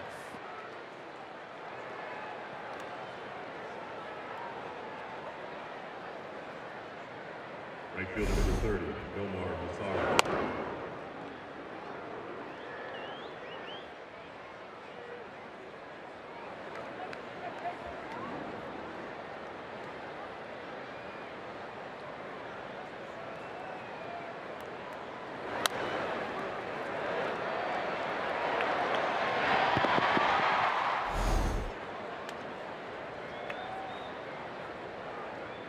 So a 2 out. It's Mazzara. He takes strike one. 23-year-old son of a retired admiral in the Dominican Navy. Rangers high hopes for him. One of the many young players that they have as a regular at this point. They've got 7 guys 25 or younger as regular players. Nobody with a brighter future, they think, than him.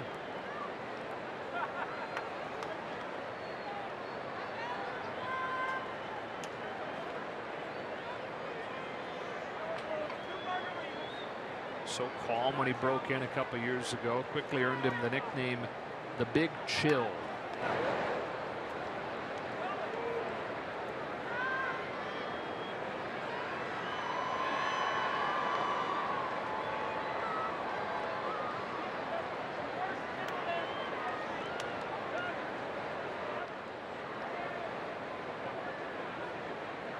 On the 0-1 from Alexander.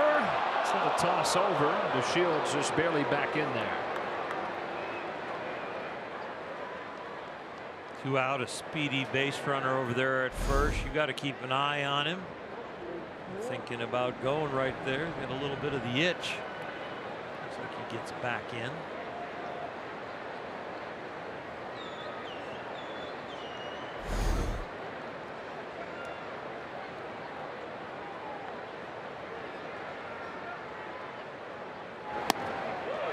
And 2. Outstanding pitch right there. Great location, great late movement.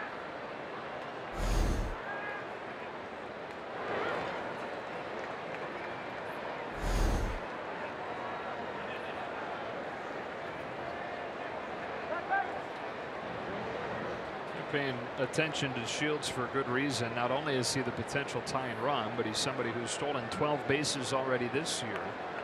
So 29 a year ago.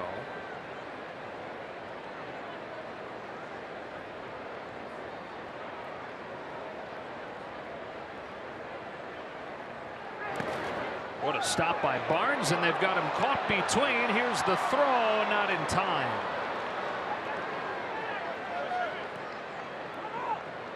That was an outstanding stop by Austin Barnes, and I understand the reaction with the speed at first to immediately throw that ball in front of the runner. Trying to hang him out to dry. You might end up with him at second. You make the wrong decision. So get it in front of him, keep him out of scoring position with 2 out. It's also one of those where if you hesitate, right, you might be in big trouble. Yeah, you don't want to have to reload right there. Just that action right there.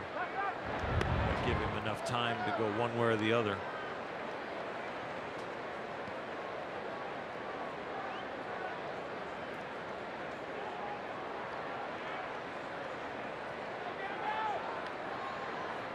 Tied at 2, 7th inning.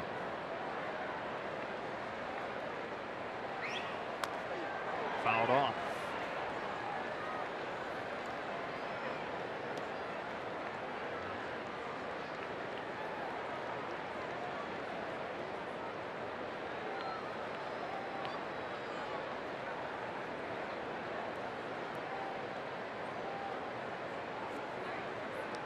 The outfield shifted the other way on Mazzara. Infield playing him to pull. It's no longer a jarring thing to see a second baseman 30 feet out into right field like Forsythe is. It's not even news. No. A 1-2. Tapper foul. It's quite a battle right here. Alexander's making some outstanding pitches. Mazzara is just fighting him off. He had to fight off his foot. Next pitch will be the 6th from Alexander to Mazzara.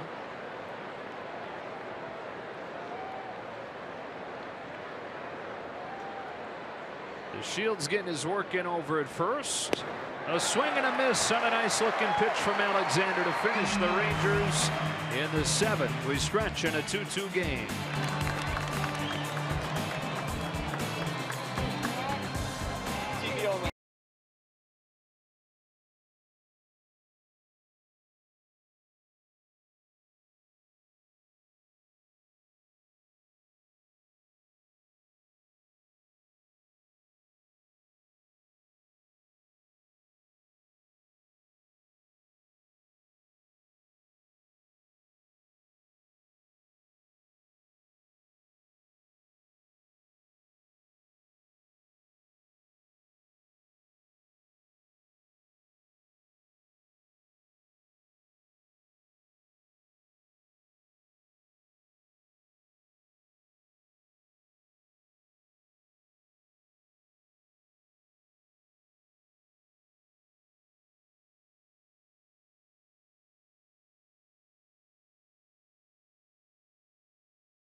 To you by Nissan.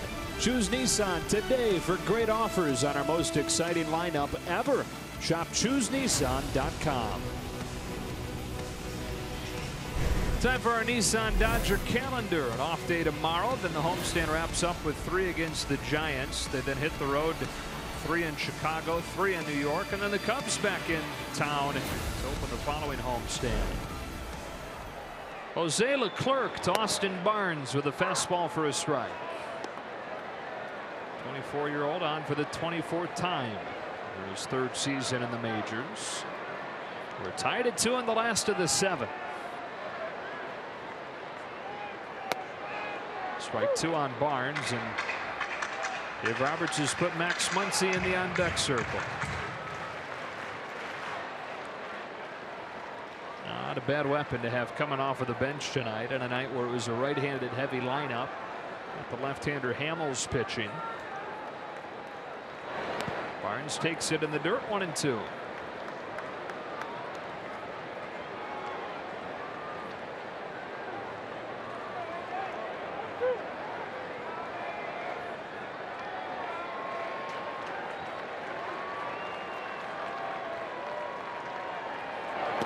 Barnes swings and misses. 3 strikeout night for him, and 1 gone. Up comes Max Muncy. What a stretch he's putting together. We look at our top tier play of the game brought to you by Arco. It's Muncy's 4 consecutive games with a home run following his shot last night. He's been absolutely amazing. He was a secret weapon when he first came to the Dodgers as he started to produce, but now it is no secret around the league. When Max Muncy comes to the plate, you must respect him. I've seen a couple ideas floated. You know the Beastie Boys song Brass Monkey. The Dodgers should put together a video where they edit it and make it Max Muncy. Okay. What do you think? You know, if I had that song in my head, I'd probably think. Can you give me more of the song? Dieter can. Dieter Rule doing it again. Joe Davis or Hershiser, Nomar Garciaparra, Alana Rizzo, Dieter Rule here at Dodger Stadium. 3 balls, no strikes. Thank you, Dieter. I'm gonna have to start spending some time with him pregame so he can just bring me up to speed on all the different songs that you might bring up. Or maybe we need to tell him and he can make sure he knows the whole thing. 4-pitch walk for Muncy. The Dodgers put the go-ahead run on here in the 7th. Shortstop, number 3, Chris Taylor. Top of the order, Chris Taylor. Interesting night for him in that he crushed a line drive to center. That was an out. Smoked a hard bouncer to third. That was an out. And then blooped one that turned into a double.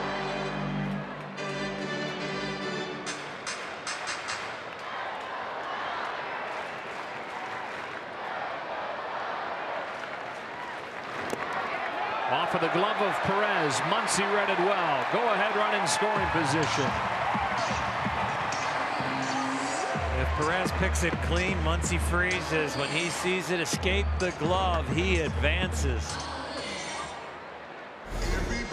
Stay on your toes. Assume nothing. Secondary lead. It squirts away. A little easier read when the ball reaches the grass.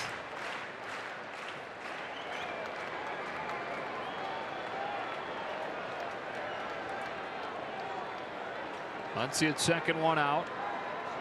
And on a 1-0 pitch, Chris Taylor swings and misses, 1-1. The Dodger offense was kind of a flat tire. It was Chris Taylor and Cody Bellinger that really were the focus of that's what will get it going. Also the health of the guy who's on deck, Justin Turner. Bellinger is going now. Taylor's hitting well now. Turner is back. And everybody else is pitching in a big way. They haven't had to eke out many wins like it looks like they're trying to do here. Been bludgeoning teams in June. Taylor takes ball 2. When you're averaging more than 8 runs per game in a month, probably aren't going to be many tight games.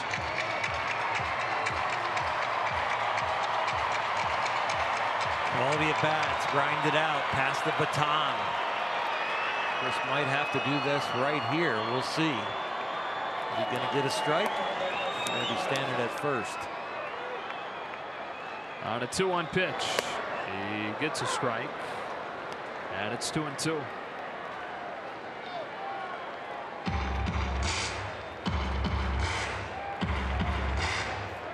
A walk and then an advancement on a wild pitch.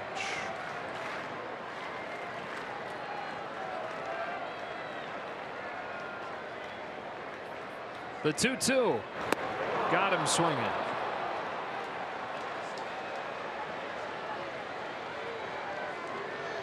And in a 2-2 game here in the 7th, Justin Turner with a chance to put the Dodgers in front. Well, JT's job right now is to knock in Max Muncy, that funky Muncy. Max Muncy, junkie, that funk. There, that's all I got for you. There you go, that's guys. That's plenty there more than I ever could have expected. You're welcome, guys. Helping Oral out. Appreciate that, big guy. Strike 1 on Turner, who lives for these situations, Nomar. No, he really does. And we talk about when he came up, it was not just, it was doing the little things. It was really that situational hitting, not just knocking guys in, but getting the sacrifice fly, getting a productive out. Obviously here with 2 strikes, but it was those times that even with 2 outs, those 2-out RBIs, I always say, uplifting to a team, demoralizing to the opposing team, and right here would be huge. Muncy at second, 2 gone, 7th inning. A 1-1 pitch. Fence ball is in there, strike 2.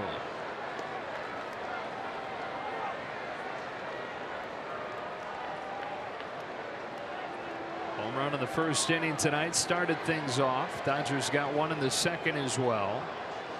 The bats have gone quiet since then. Cole Hamels an effective outing. Rangers tying it with 2 in the 4th.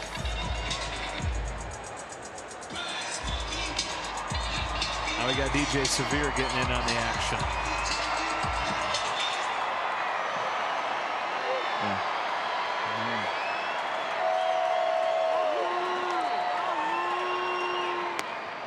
Outside 2-2. Really got the crowd going right there with the Beastie Boys. I'm surprised the people around you, Tommy Lasorda down there, didn't start getting after when you were singing. I didn't sing it loud enough for them. Turner with a nice take, full count. That's one thing I love about Justin Turner. You know, we see a swing, the high leg kick. We know his approach, getting out there, trying to lift the ball, and he talks about. But he knows with 2 strikes too. He does shorten up. You may not notice it, but it's happening. Here comes a payoff, and Turner pops it back. That will become a souvenir, and Turner with another chance.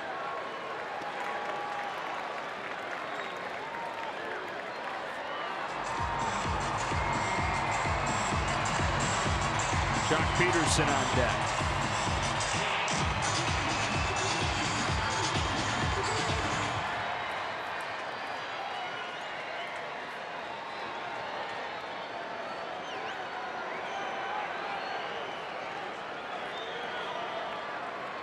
Another 3-2, and Turner swings through a fastball, strike 3. Rangers able to get out of a jam here in the 7th to the 8th, still tied at 2.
For a preview of Access Sportsnet Dodgers presented by your Southern California Ford dealers. All right, thanks, Joe. The Dodgers averaging better than 8 runs a game here in the month of June. Jerry, tonight they're trying to show they can win tight, low-scoring games as well. Yeah, it sure is a tight one, but you know what? I think we have a puncher's chance, John. I like what you said right there. Dodgers taking on the Rangers. We'll see you guys right after the game. We'll hopefully hear from Matt Kemp as well. Swing and a miss. All right, guys, Josh Fields on to pitch. This tie game as the Dodgers go for the sweep. Chat with the home plate umpire, Sean Barber. I don't know what that's about. Look, Sean, I'd love if I could have a big zone tonight. That could be it. Once I get ahead, I might attack up. Adrian Beltre, heart of the order for the Rangers here.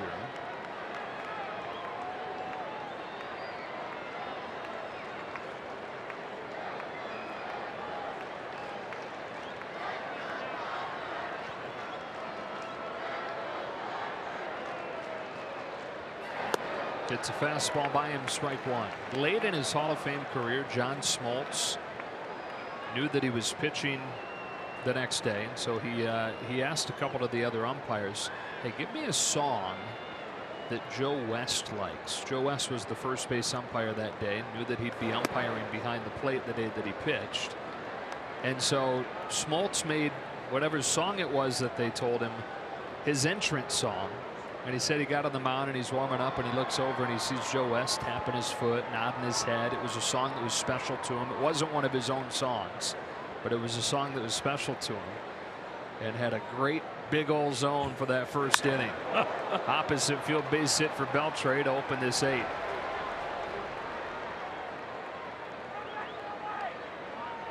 That's a great story.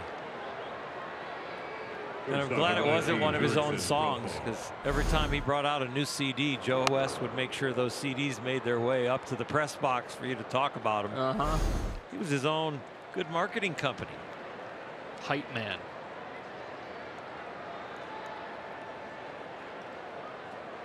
Turks and Profar.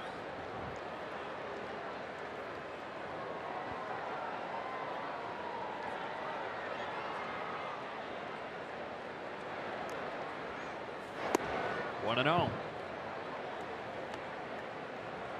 Talked about this throughout the season, but as this bullpen success and lack of has ebbed and flowed, a lot of it has had to do with the first pitch of the at-bat. Can they get ahead of hitters? Trying to battle from behind against Profar now.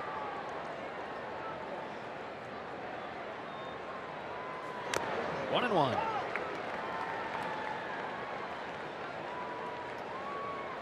Chris Woodward was on the pregame show with Alana, and they were asking him about bullpen and the turnaround of the team. And Chris said, you know what? I think the bullpen got turned around in one way because they knew we needed to rely on them so much with some of the starters going so short, and then they knew predetermined that it was going to be a bullpen game, and they were all out there getting ready. And it was like, instead of being the portion of the team where are they going to let us down at the end, it's like, guys, it's going to be your game. Off of Josh Fields, ricochets to Bellinger, who wins the race to the bag. Beltre into scoring position, 1 out. Check to make sure Josh Fields okay, and then it was a great reaction from Cody Bellinger. Yeah, Rangers probably catching a break there. With the defense's position, it's probably a double play. Chris Taylor was positioned right up the middle. Probably wouldn't have had to exchange it with anybody. Just take the ball, step on the bag, throw to first. But Bellinger with a heads-up play at least records 1 out.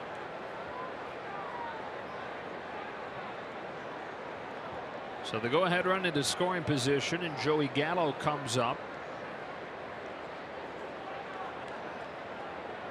Drove home a run with a single in the 4th. Fly out and a strikeout as well. Fouls back the first one. I think you still go back to May 19th, the doubleheader day in Washington. And Rich Hill leaving that game in the first inning, the bullpen having to take over. The offense ultimately beating Max Scherzer on that day. But the bullpen being forced, like you're kind of talking about, Chris Woodward mentioned, forced to put the team on its back. Seems like a day that reset the whole season.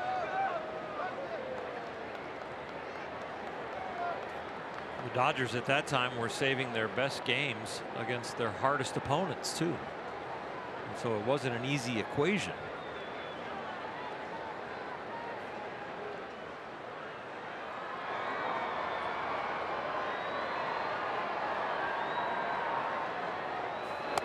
Gallo chases a high fastball, 0-2. And that game we're talking about, that was game 3 of this current stretch where they've gone 18-6.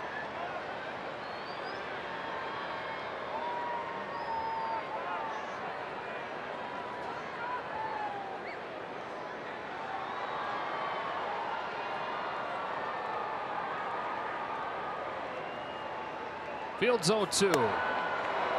Just missed with a fastball.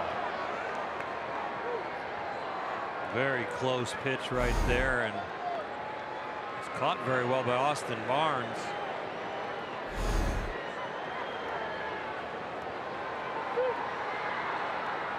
I guess Josh didn't pick the right entrance song for Sean Barber. So now it's 1-2, and here he comes. Got him swinging with a fastball. 2 out. Fastball confidence from Josh Fields. Placement and velocity going up the ladder, and just one hits the target perfectly. Called strike at the top of zone, swing and a miss. A lot of ways to succeed right there. With 2 out, here's Carlos Perez.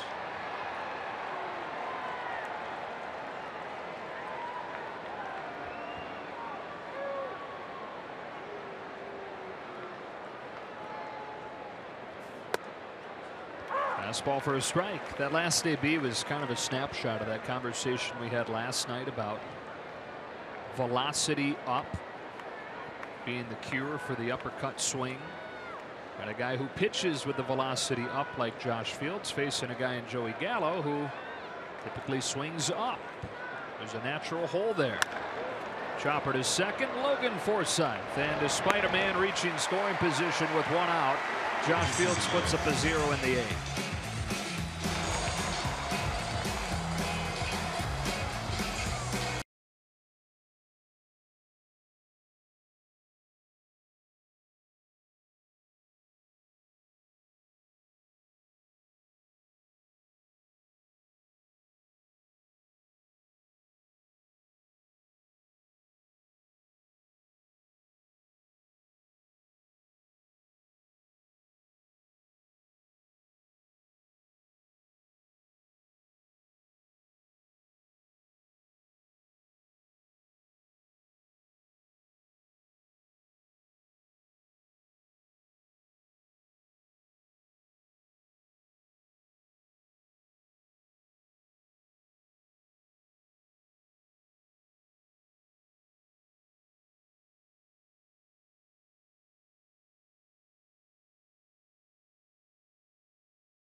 A 3-run homer during Game 5 of the 2017 NLCS. He hit 3 home runs, if I remember right. If you're one of the first 40,000 fans in attendance on June 26th, and the Dodgers are facing the Cubs, you can have a bobblehead representing the Dodgers' pennant-clinching victory, courtesy of San Manuel Casino. Visit Dodgers.com/promotions. I think one of them may have been a 3-run home run. It was. Yeah. I had them all in my head, and I wasn't going to read the script. Jake Diekman in a 2-2 game in the bottom of the 8th inning. This is a guy who came over in the Cole Hamels trade. Same deal that brought Cole Hamels from Philadelphia. He was really bad that season in Philly, but he's been really good for Texas. And now likely a piece that they're going to flip at this year's deadline. Jock Peterson to lead the inning off.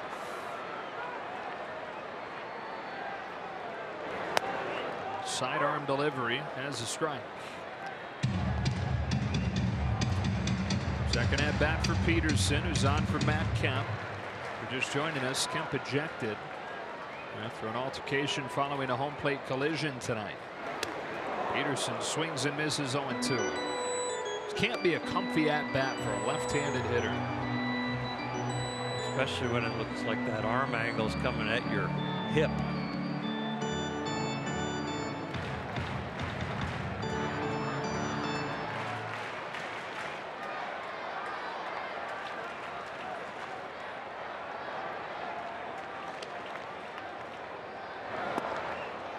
One and 2.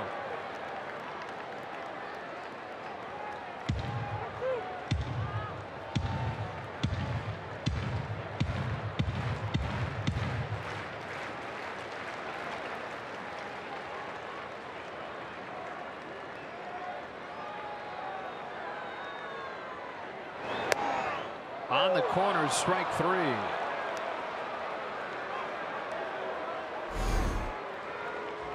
Another sweeping breaking ball. Borderline wide, borderline up, but got them both.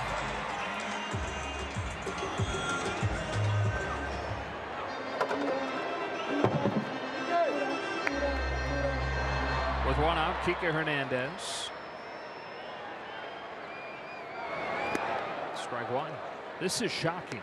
Left-handers against Jake Diekman are hitting 346. Righties are hitting 175. That is shocking. I read it like 4 times thinking it had to be a typo. 1-1.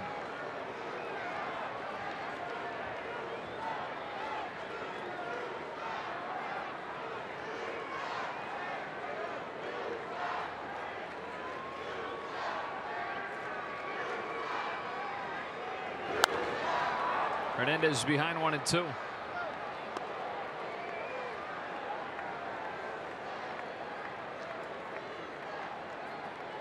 PK 0 for 3 tonight. Dodgers made noise in those first 2 innings, led 2-0, but they've gone quiet since. 2 for their last 14 as a team. Got him swinging. Rez will throw it down to finish him off. Pretty special stuff on the mound. 98-mile-an-hour fastball, a breaking ball that he can spin.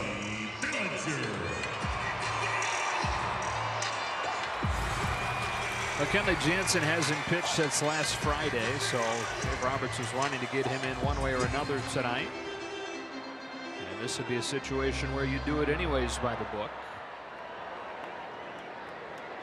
With the bases empty, Cody Bellinger taking strike 1. Another good night for him. As he gets his season on track. He's walked twice. He's doubled.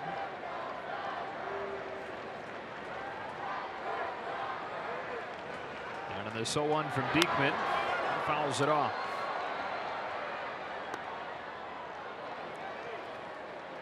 Pretty healthy cut right there at a breaking ball.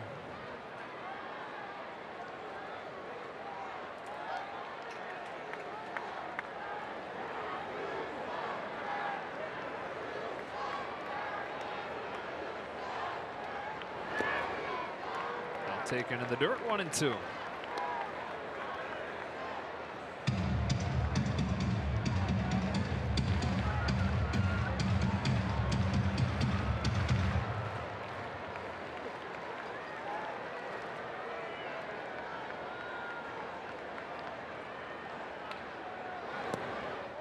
Missed badly that time.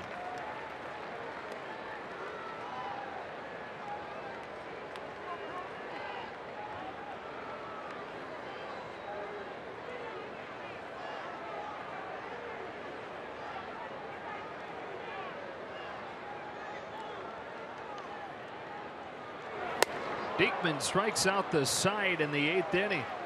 On to the 9th, tied at 2.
this Sunday will receive a money clip, compliments of security benefit.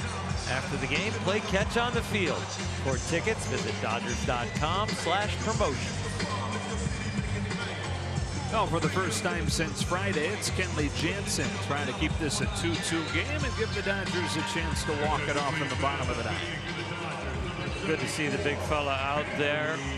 Really feel confident that he can post a 0. He has been throwing the ball very, very well. That ERA of his at 2.73 has been plummeting for the last month and a half or so.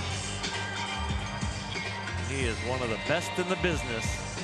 It's a pleasure to watch him pitch. He'll face 8-9-1.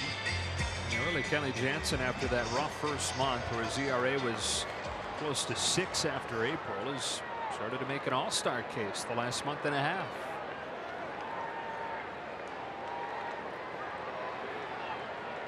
Rougned Odor just 1 home run, but he's got serious pop.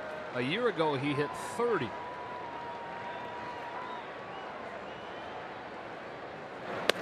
He takes the first pitch at the belt, strike 1. Rangers hoping that he can break out again soon. Somebody that they gave a big contract to a few years ago after a pretty good first few seasons.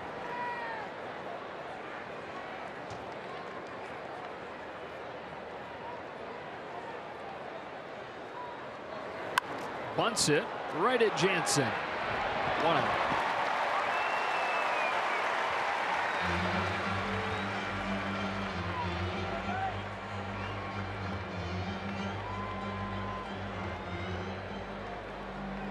And here's Ronald Guzman.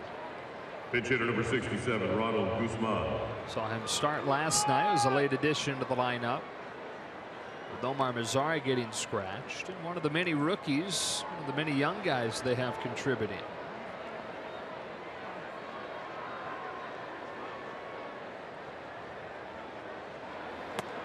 On the corner, strike 1. Well, the Rangers last year 78-84. Missed the postseason for the first time in 3 years. They had a stretch there where they went 5 times in a 7-year span. It's in the hands of Guzman, and ahead of him 0-2.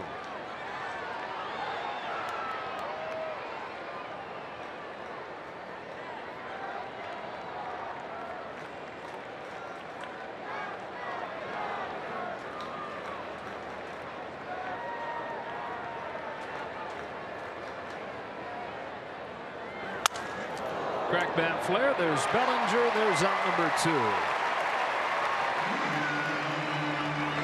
I heard that bat crack up in the upper deck.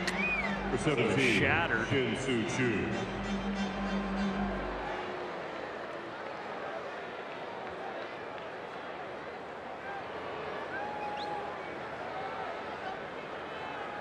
Take a listen.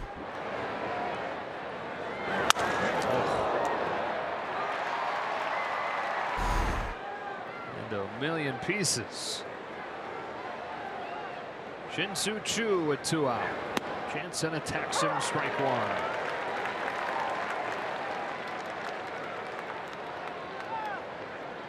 Only a 2-game series, but it'll be good not to have to see Shin-Soo Choo again for a while. It's been a tough out.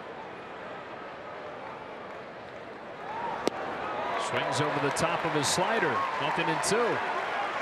That was the best slider I think he's thrown this year. That one, the bottom dropped out of it. Almost looked like a tumbling curveball. It did. He really got on top of that one, made it go straight down. Look at that. Back to the bread and butter. Choo stays alive at 0-2.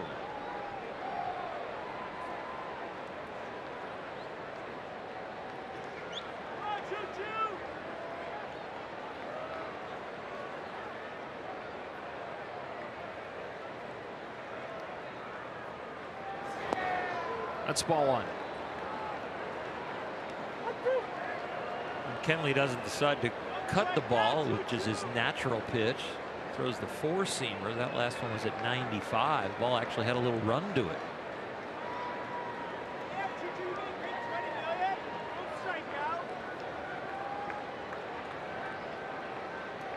Fires a 1-2.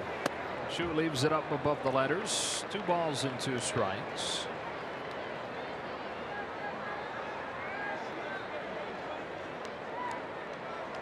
Chu can reach to Shields with bat.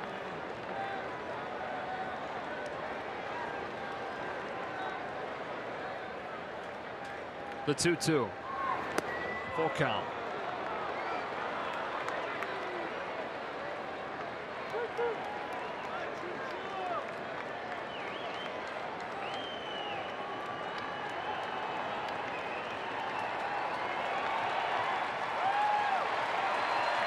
The payoff.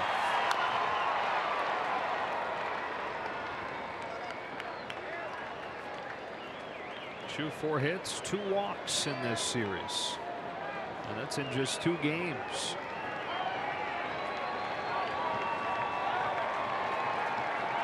"35-year-old in his 14th major league season, waiting on an 8th pitch from Kenley Jansen. And taking it high for ball 4. So the Rangers get a 2-out base runner and get the liner to Shields up.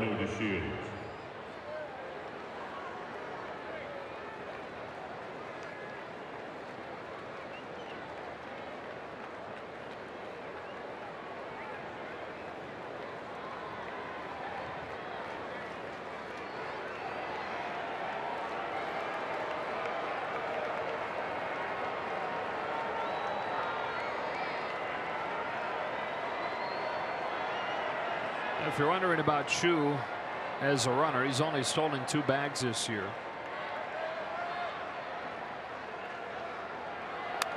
So he is an on-base percentage guy when you're thinking leadoff, but doesn't have the same kind of speed that he had earlier in his career when he was in Cleveland.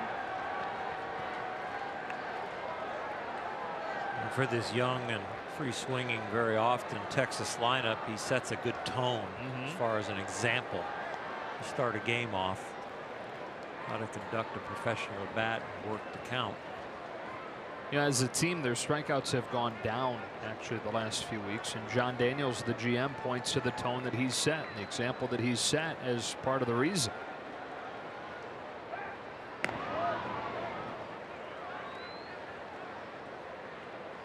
Even the guys with average speed, most of their bases are stolen now with the surprise. So Kenley Jansen paying attention to him is a good thing. Just to get it out of the back of their head that you're not going to steal one on us. Quickly 0-2 on to Shields.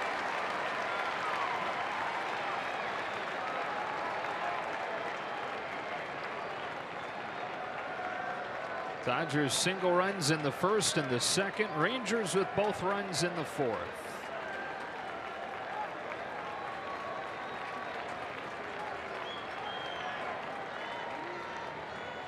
Jansen home with an 0-2.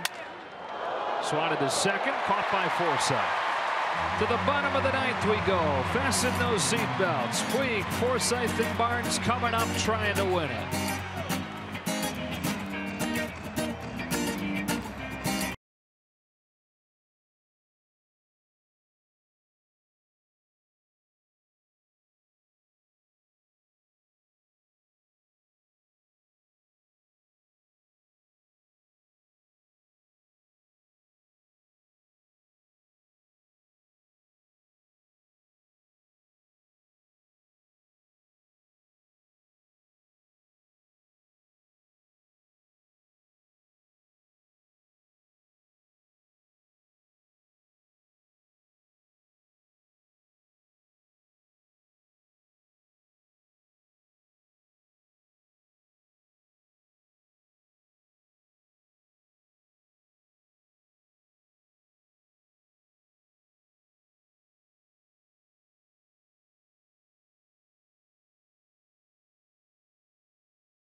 is brought to you by your SoCal Land Rover retailers. Back in Los Angeles, bottom of the ninth, tied at 2. And the old Dodger, Jesse Chavez, is on to pitch. The Dodgers trying to walk him and the Rangers off. Dodgers have not really played many tight games, but this will be a fun one to squeak out. Get their 4th series sweep of the year. They've got Puig, Forsythe, and Barnes coming up.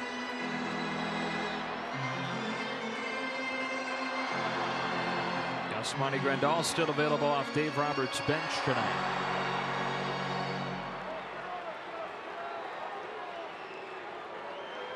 Puig has 8 home runs this season, all 8 of them since he came off of the DL in early May. He takes the first pitch down and away. It's 1-0.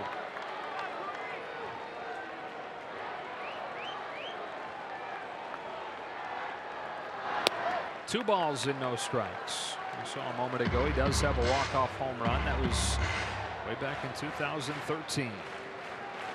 On a 2-0 pitch, Puig looks at a strike and is upset with himself. He'd like to have that one back and unleash on it. So now 2-1. Ball 3. You know he's feeling good when you see him start to move those hips around and do a little dance. Adrian Beltre's probably a little jealous. Perfect pitch, full count.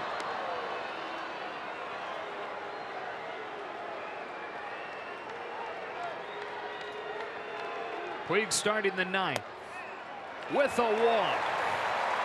Just off of the corner, and the winning run reaches here in the 9th inning.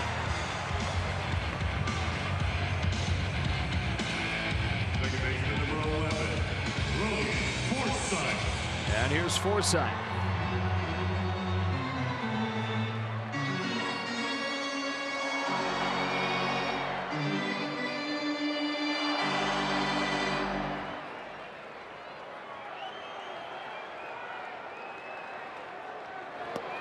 One and all.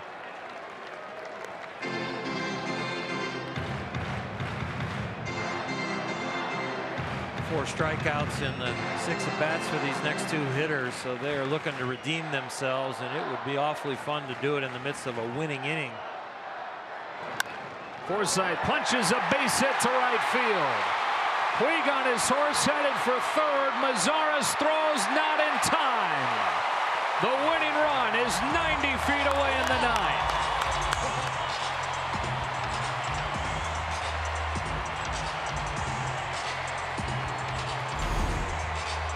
Logan finding a hole on the right side of the field. Yasiel Puig with a good jump, and then he is off to the races. The wild horse says, I'm going to take 3rd.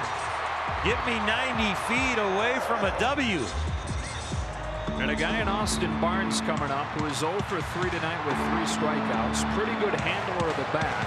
Does Dave Roberts consider a squeeze play to win it?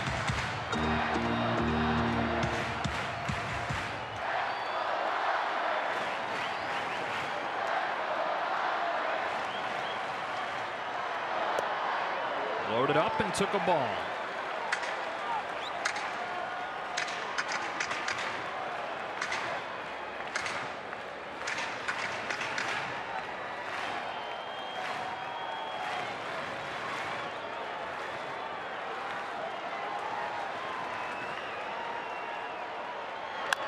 Bounce to second. And a double play.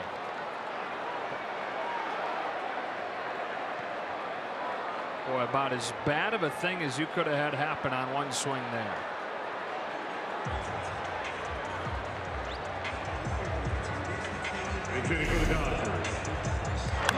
Logan Forsythe caught between a rock and a hard place, because if he gets tagged, they just throw the ball to first. Double play on Austin Barnes.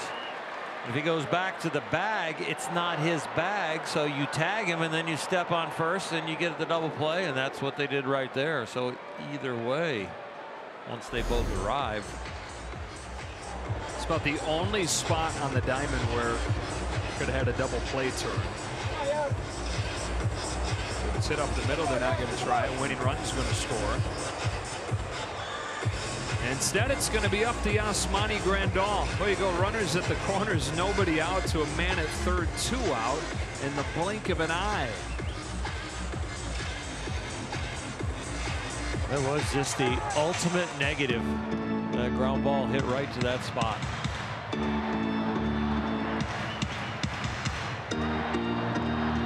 Grandal from his better side of the plate. Switch hitter against the right-handed pitching Chavez.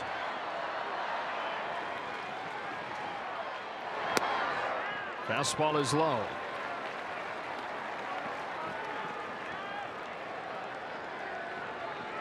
For Yasmani, a hot start to this season, hasn't been quite the same. Took a strike, 1-1.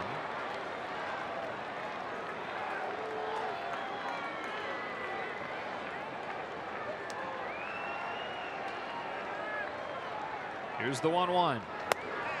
And for strike 2.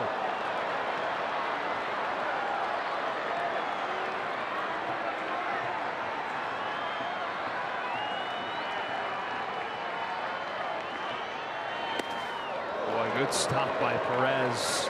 Chavez, you better trust him throwing that. He's quick with the feet, but he had to be quick with the glove, you see, to cover up that hole. Wow, just the webbing caught it.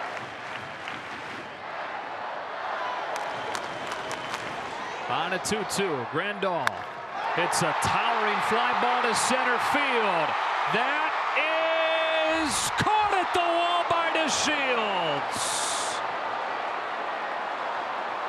That close.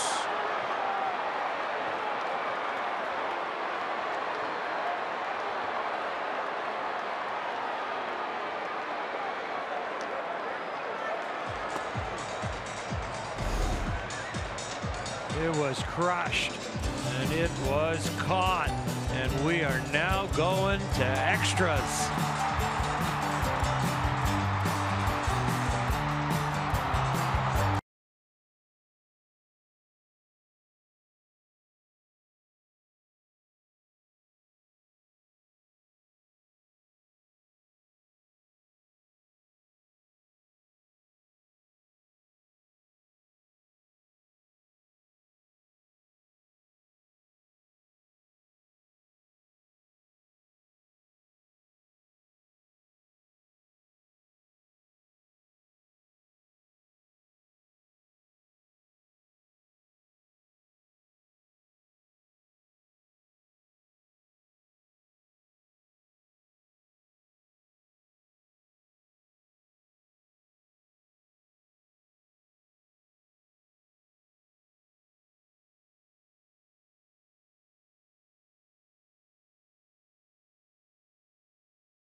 Started with a Justin Turner home run.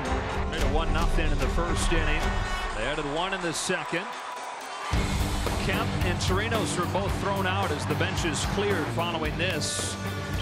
Rangers tied the game with a couple of runs. One of them, the judge on a close play that went to review, looked like it might get overturned. It appeared that Beltre had been tagged out before his foot touched the plate. But they stuck with the call, and here we are in the 10th inning as Eric Goodell comes on to pitch. That's not to mention what just happened in the bottom of the 9th. It looked like they had the game won. First and third, nobody out. Then it looked like the Rangers were going to get out of it. And it looked like Grandal might have just crushed a walk-off home run, but DeShields with a leaping grab at the wall, and strike 1 on Mazzara. Been some interesting plays and interesting scenarios in this game, and it's still nip and tuck. And One little break one way or another, or one big swing.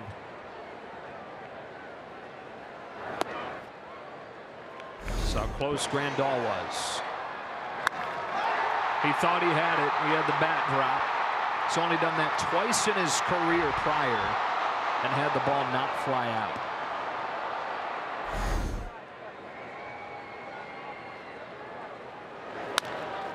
Ground ball. Short right field, Logan Forsythe. 1 out. Still kind of getting used to how that looks, right? I just smile when I hear in short right field. It's just, they've got to really learn to charge that ball, because if you lay back at all with a guy that's an average runner, and he charged that 7-8 steps.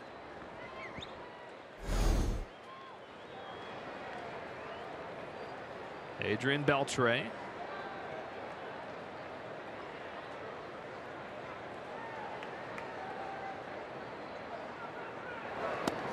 Goodell starts him with a curve. Adrian got in the box really frisky this at bat and the last at bat, and he is an ambush hitter if he gets that fastball.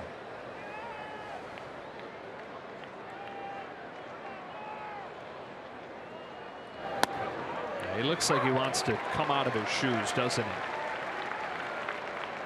And he will. He'll swing down to his knees.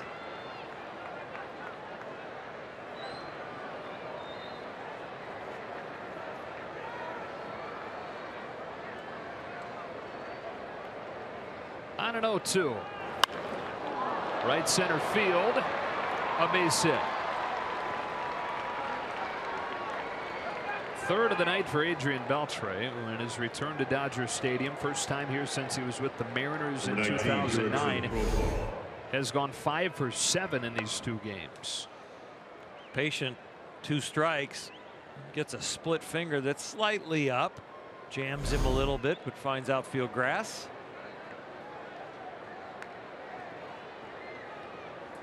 One on, one out. Jurickson profile.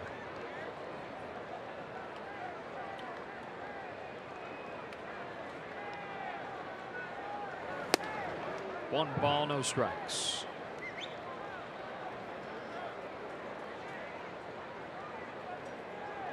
Profar 1 for 4. Scored the tying run all the way back in the 4th.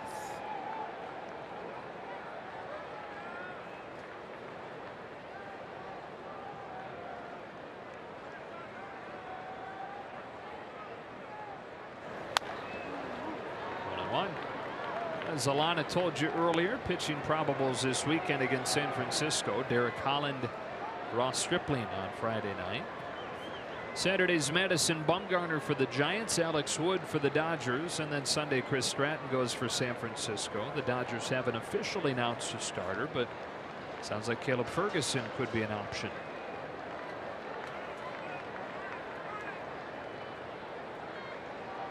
Barnes wants it up.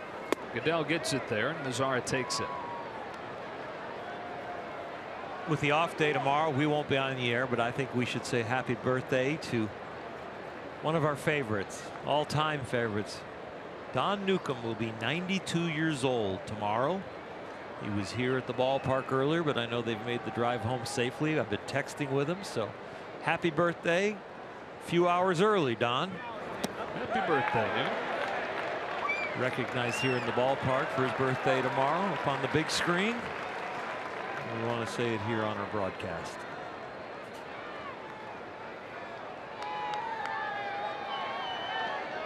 Profar upset that home plate umpire Sean Barber didn't ask down to third. That's all they ask for.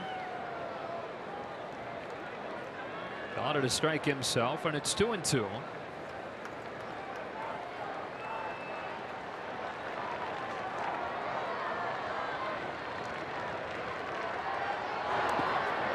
Full count.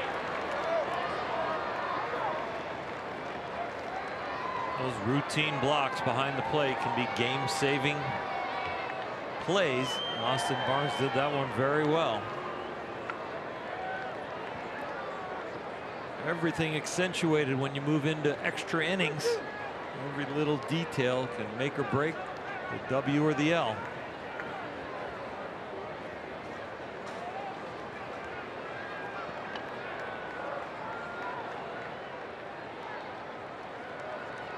A 3-2 down the left field line. That's going to drop in for a base hit. First and second with one out. There's the 90 feet that Austin Barnes saved with the block. The base hit doesn't score anybody. You've got to pitch your way out of a first and second jam.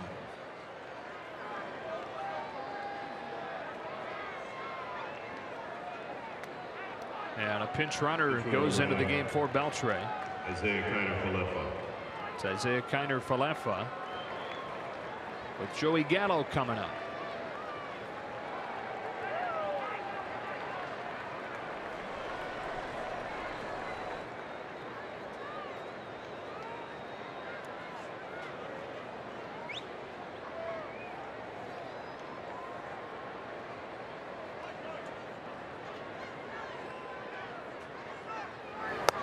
Strike one. All or nothing.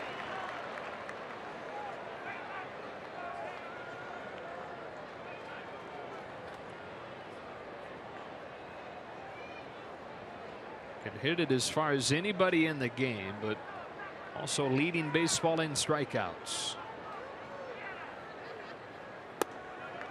Barnes tried to pull that one back, couldn't get it. It's 1-1.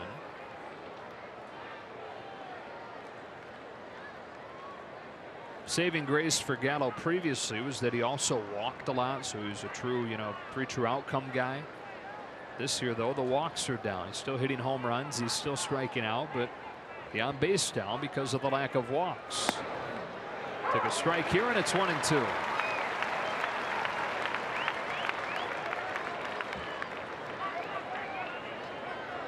He's upset with himself because that's in his sweet spot. That's his nitro zone. Right, in the same way that the high fastball is a hole in that swing. 2-2. Yeah, on his heat map, that area is very hot. That low end fastball. 58 home runs over the last season plus. The 24-year-old out of Las Vegas, Nevada. 2 on, 1 out, 10th inning, and a 2-2 game. A 2-2 pitch. He got him swinging with a high fastball. Back to the well, back to the bench. Catcher number 60, Carlos Perez.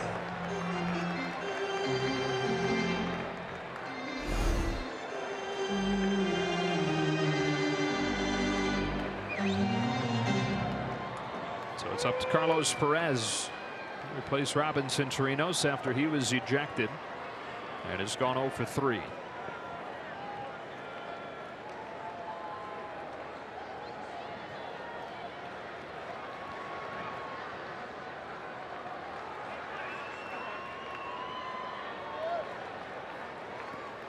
Top of the order due up for the Dodgers in the last of the 10th. They're so close to getting the job done in the 9th.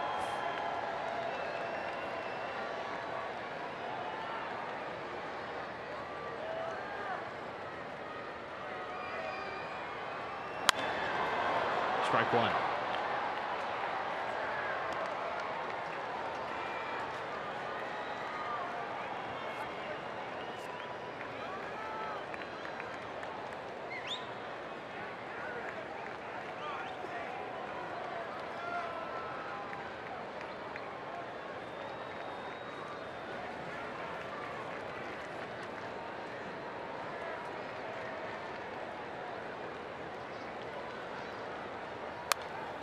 Now that in 2, Goodell on the verge of another scoreless inning. How good has this guy been since the Dodgers acquired him from Seattle?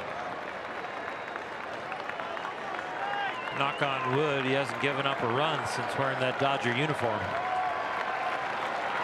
ERA coming in the outing, .47. That was a run over in Seattle.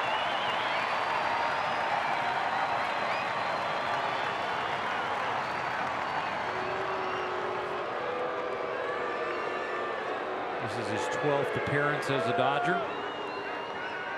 He has shown a very lively fastball, 92, 93, great split finger, and a very nice curveball.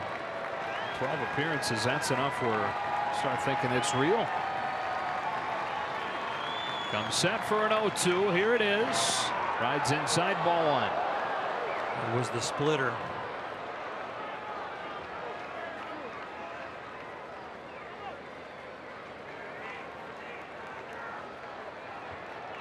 Well, how many under the radar acquisitions have we seen this front office make out of the bullpen in recent years that have blossomed into guys like it appears Goodell is beginning to?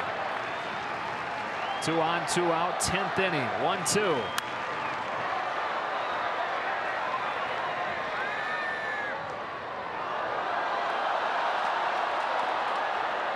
Under the radar, picture of Goodell and a picture of Max Muncy.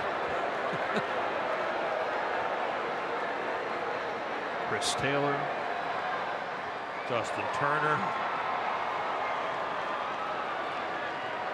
Tony Cingrani. I mean, yeah, we could have a whole conversation about it. Still 1-2. Goodell back home.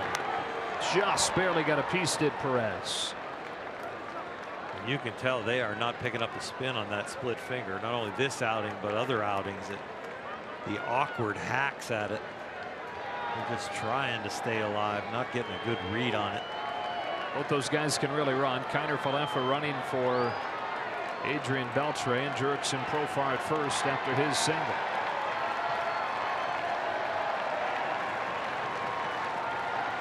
Goodell to Perez with another 1-2 and another foul ball. A lot easier to pull the trigger on a split finger with that runner on second instead of third. A lot of trust in your catcher Austin Barnes if he was on third. Right there. Dropped his sights a little bit, threw that one a little bit lower, but still able to tick it. Perez not going down quietly. Ready for this 7th pitch from Goodell. Good take, 2-2. Are you starting to see him a little bit better as this at-bat is going on, maybe? The split fingers around 85, 86. That one there dropping below 80 miles an hour is the curveball.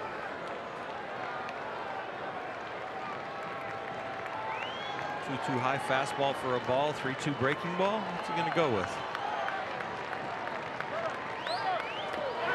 Got him with a splitter. And Goodell with another 0. Teeing up the top of the order. Chris Taylor, Justin Turner, Jock Peterson tied at 2.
The 10th inning, and the right guys coming up for the Dodgers. Chris Taylor, Justin Turner, Jock Peterson.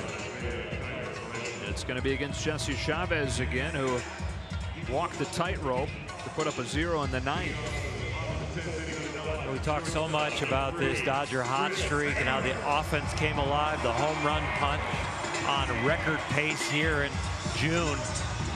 But you cannot forget about the bullpen and their contribution tonight alone. 5 innings pitched, no runs, just 3 hits and 6 Ks. And the Dodgers now with an opportunity to walk it off here in the 10th because of those guys out of the pen. 3 guys that have the ability to end it with 1 swing. First 2 guys coming up. Shared MVP of the National League Championship last year. To the bottom of the zone, strike 1 from Chavez. Chris Taylor seemed like was involved in many of the moments in that magical 2017 season. 1 ball, 1 strike. You know about Turner's drama that he's involved in. Of course, his walk-off home run in Game 2 of the championship series. Taylor checks his swing, and it's 2-1.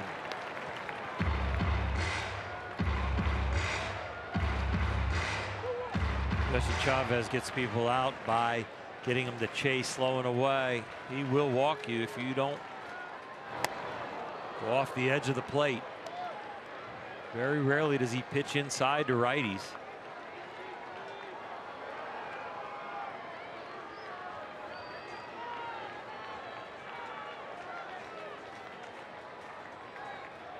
Full count. And I should say very rarely does he pitch inside righties and throw strikes. He always seems to kind of back away from that pitch, run it up and in, maybe knock you down. But for a strike in there, don't see it that often. Foul.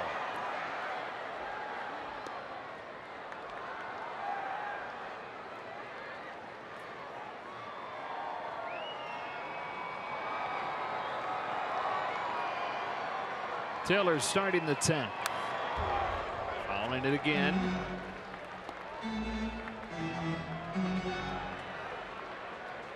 Throws you a fastball inside for a strike, just tip your cap.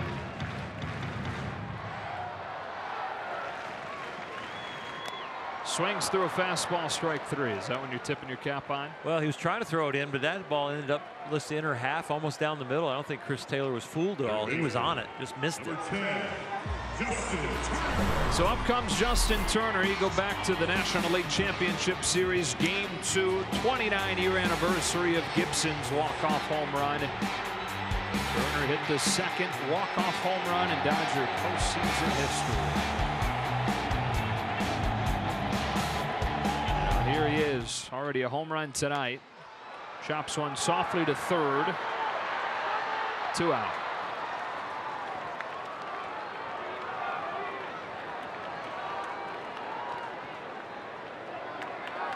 Left fielder, number 31, Jock Peterson. Up comes Jock Peterson.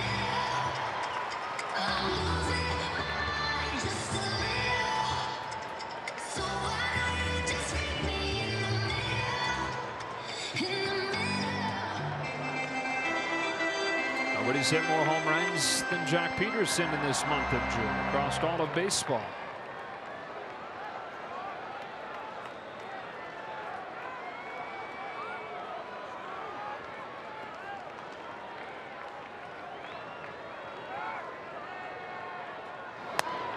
On the corner, strike 1.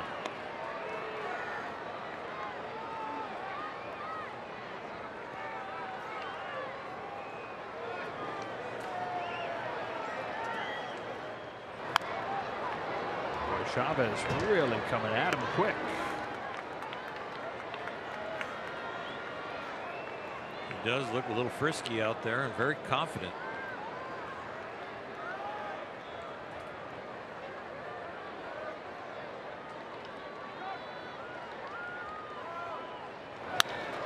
Ground ball to 2nd.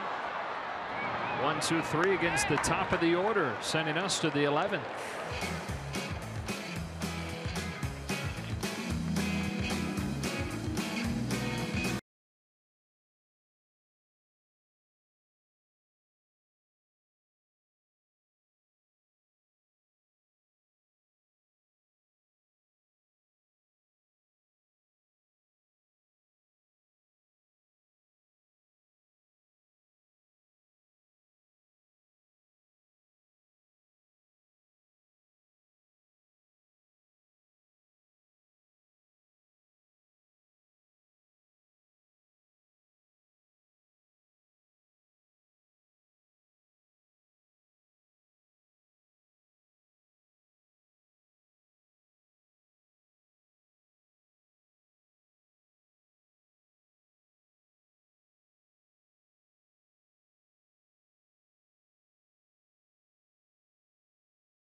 Well, Adam has tossed 11 out of 14 outings this year in scoreless relief, and he's looking for another one right here to give that offense another opportunity to walk this game off in front of the home crowd. Nothing better than a dog pile on a walk-off with the fans going crazy. Still could be in the equation. Dave Roberts coming out. Chatting with Sean Barber.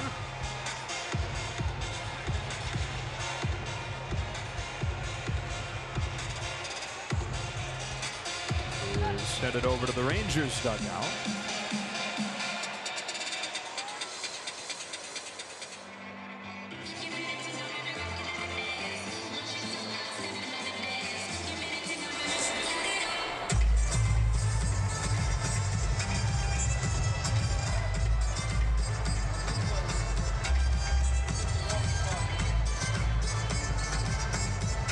Things can sometimes get funky in interleague games when American League teams come and play in National League rules.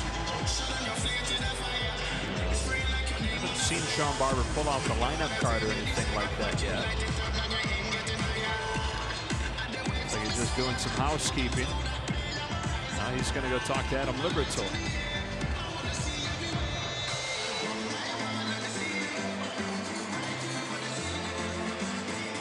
Okay. Have no idea. Rougned Odor. It's 8-9-1 for the Rangers. We're tied at 2, 11th inning. Dodgers still with us. Dodgers trying to start June 9-2 and trying to go to 19-6 in a 25-game stretch. Liberatore to Odor. Ball one. What do you think about the, I guess this is a pertinent time to ask the question, but what they've implemented in the minors and what there's been some talk of doing in the majors, and that is opening extra innings with a man at second? I'm not for it. Okay. I'm not for it. Can't say I am either. That's a cue shot along third, foul. We've shortened the DL so you can, if you had the 17-inning game and you got a game the next day, there's some flexibility in the roster to get fresh arms to help a depleted bullpen. But I think that's monkeying with the game a little too much. I understand at the minor league level doing it. I mean, you look around Dodger Stadium right now, if you started doing that and the game ended quickly, you're taking away a lot of enjoyment from the people that are here that kind of like the tension maybe of an extra inning game. 1-2. Nomar, what do you think? I think it's just a bad idea. Yeah. just so many other ideas that they're trying to come up with and certain things, and I'm just like, I start shaking my head and I just let them play baseball.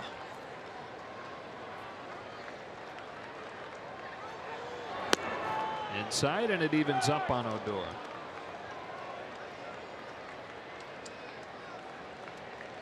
Tell you what it would do if they did something like that, and even in the minor leagues, you would save your key reliever that can strike people out to eliminate that 90 feet moving up.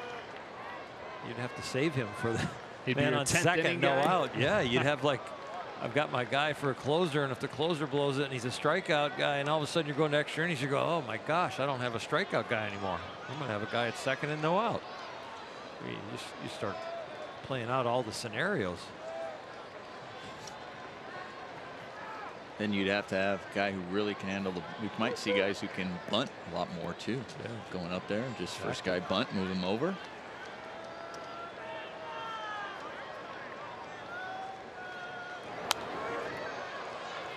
You'd see starting pitchers, Nomar, be the leadoff hitter in the 10th that they would use to pinch hit for a big power hitter that couldn't bunt. Right. Couldn't move the guy over. Good call. You'd have a lot of starters putting their spikes on and say, hey, we may need you to bunt, guys. Yep. I can hear you guys starting to like the idea, the strategy that would be incorporated. Yeah. Why don't we just take the baseball and play with a wiffle ball too? And just keep Get off his lawn. Get off Hershiser's lawn, folks. Shoot. Or fouls it off his foot, still full. Left field's out. Yeah, right. It's treated like overtime hockey and just eliminate defenders. Do they do that? They go down to like 4-on-4 and they go to 3-on-3 and they 4-on-4.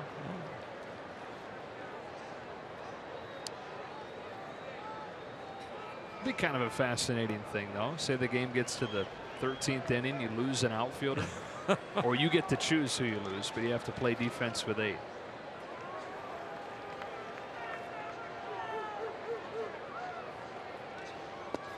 Leadoff walk for Rougned Odor.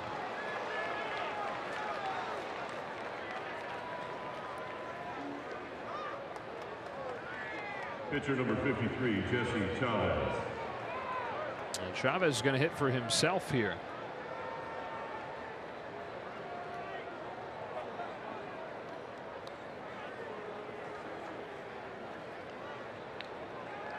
No question, up there to sacrifice.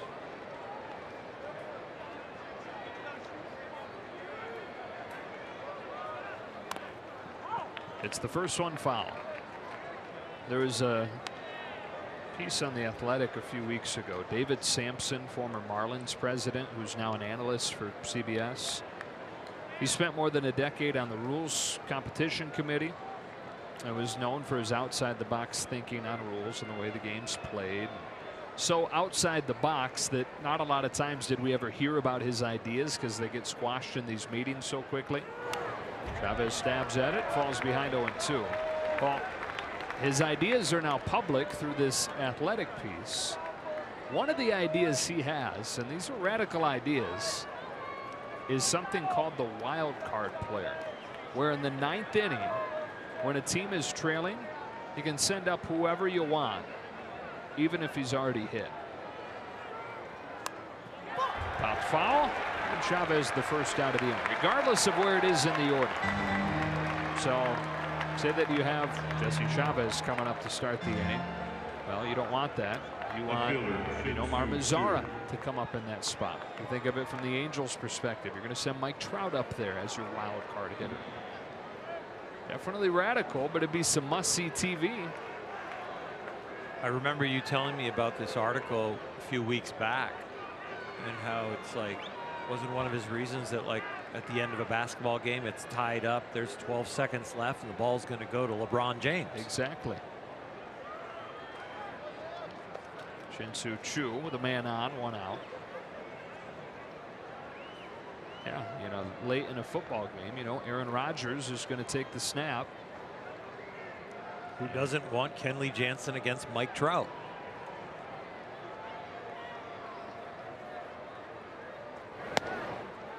Strike 1.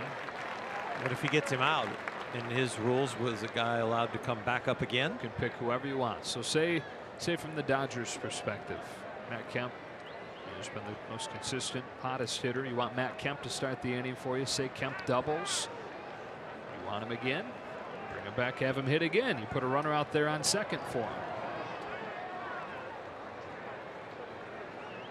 It's weird. It's great. It's outside the box. It's definitely outside the box, but it creates headlines right away.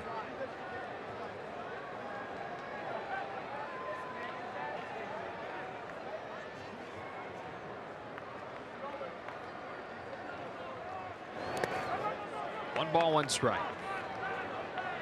If this was radio and you could push buttons for sound effects, we could just push a button and it would be Nomar's button. It would be bad idea. Right, Noam? Yeah. I was just thinking I might have been able to play longer because I can't run. So he brought back the ghost runner. It'd be great. Got a hit. Ghost runner. Thank you. Ghosty on second. Ghosty on second. Pretty soon we'd just be down to a simulated game. You got a pitcher, a hitter. Yeah. Catcher calls balls and strikes. Just extra inning games. Pick 3 guys, 3 pitches each. Home run derby. There you go. End it. It's like the alumni game. Right. Jerry Harrison wouldn't like that. He'd never get picked. Liberatore to Shin-Soo Choo with a 1-1 pitch. He swings and misses 1-2. I mean, just think though. Say the top 2 teams in baseball right now are the Yankees and the Red Sox. Picture the drama of a 9th inning with the Yankees down 1. Craig Kimbrell trying to save it. And here comes Aaron Judge to lead off the inning. 3 times. Sure, if you want that. So this is in the 9th, he said, not just extra innings. If you're trailing. 9th inning, if you're trailing, you're allowed to. Huh. These were definitely out of the box. Yeah. Well, they said ideas. Right? Totally. I don't think anybody is. And even if you were drinking, you had ideas. You can write them down. So they had alcohol at the meetings. I'm just ideas. 2-2. Yeah, I don't think anybody's realistically thinking that it's ever going to happen. Deeper into the meeting when the bar was open, give us the next idea. There are some others.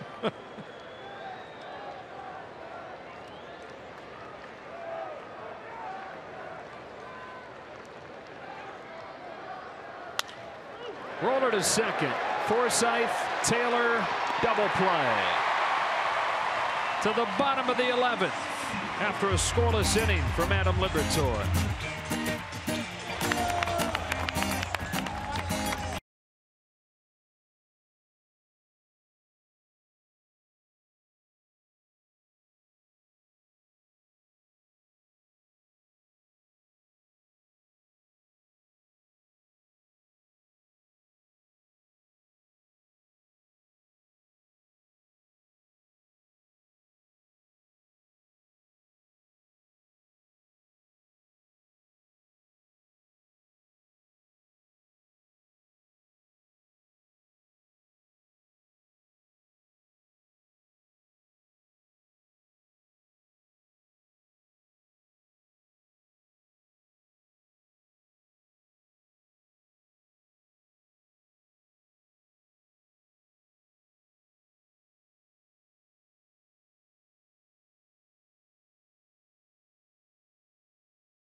Tied at 2 to the bottom of the 11th.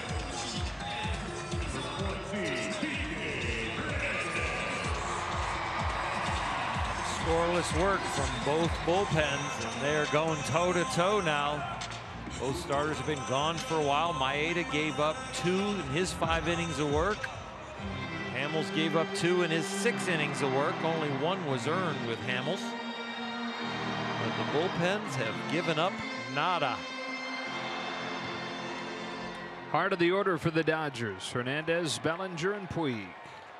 And Kike takes ball 1. Know about the thunder he's got in his bat. 8 home runs this year. Takes this one outside. Chavez has fallen behind the leadoff man in all 3 innings that he's pitched. He walked Puig, came back to strike out Taylor. See what he does after this 2-0 on Hernandez. Ball 3.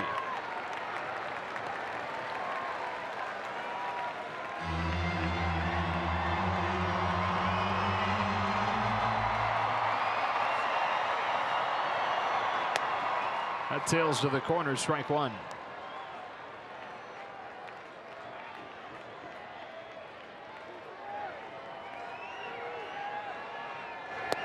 A leadoff walk for Kike Hernandez.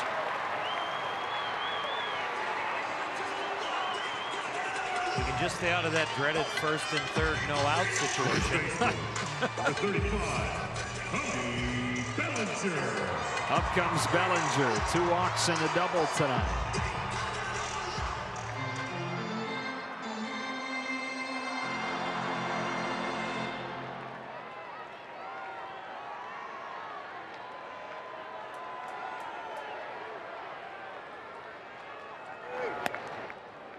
One and all.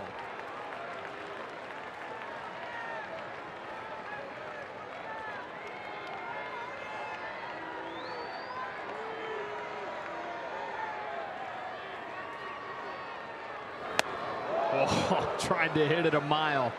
Came up empty, 1-1. You only have to hit it about 360 feet.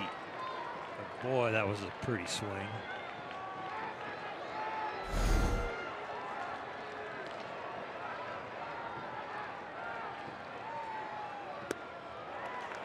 Takes this one low, and he's ahead 2-1. Sure has had some comfortable takes in this nice stretch. 4 home runs in his last 7 games. He's walked 9 times during that stretch. It's a fly ball off the end of the bat to left. Chu with a long way to go, but he'll get there. Hernandez tagging, racing to second. He's in safely. Aggressive base running from Kike Hernandez to move into scoring position. He did not anticipate that. I'm not sure he squared himself up in line with second base. Get behind this like he's got a runner on third. He's going to cut down a run. He's having to come way from left center, and you see his back to second base. Doesn't really get himself squared away, and he is surprised when Kike is running. Very nice read. Good job, George Lombard. Good job, Chris Woodward, with keeping these guys on their toes on the bases. They put Puig on intentionally. Brian Bannister coming out. Appears they'll bring on a new pitcher for Logan Forsythe.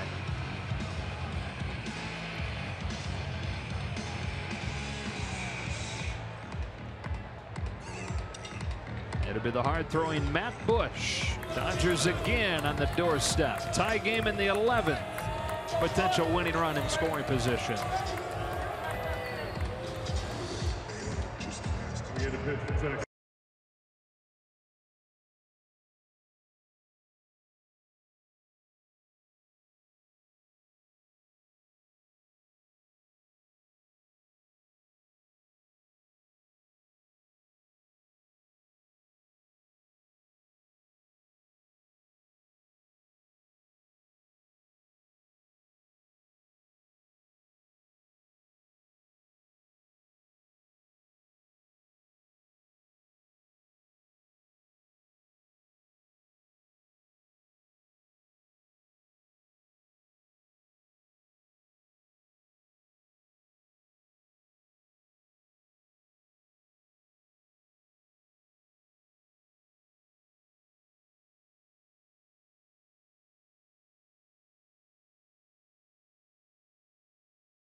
On the line.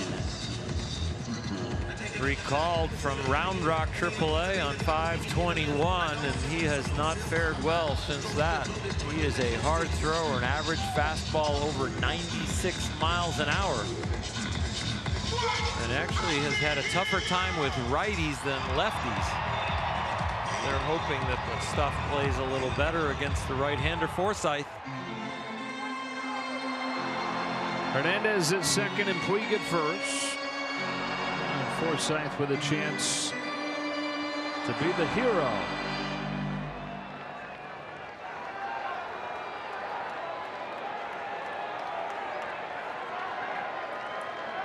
Bush delivers. Forsythe takes ball 1. Logan was in the middle of setting the table in the 9th. The first and third no-out situation was his base hit to right. Here he can be the hero.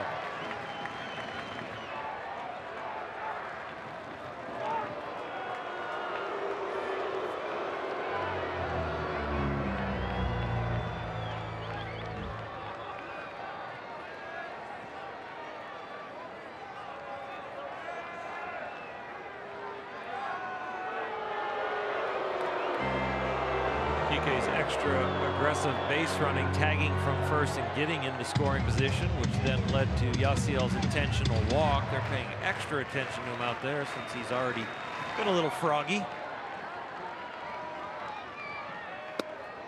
That's low, and it's 2-0.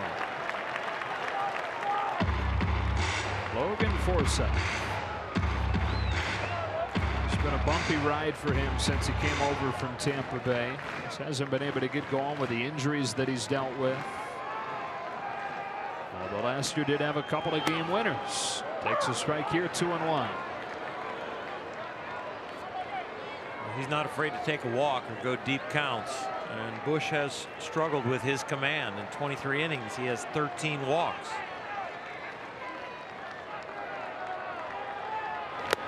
Two and two. The Dodgers last year had 10 regular season walk-off wins. Forsythe was the only guy who had multiple walk-off hits.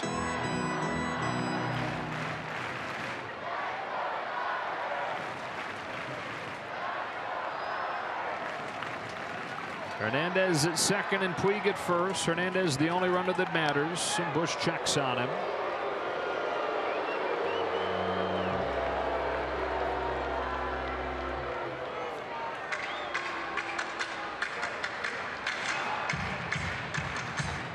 Arms in the outfield. Chu not great. DeShields average. Mazzara in right pretty good. On a 2-2, Logan Forsythe hits it foul and will do it again.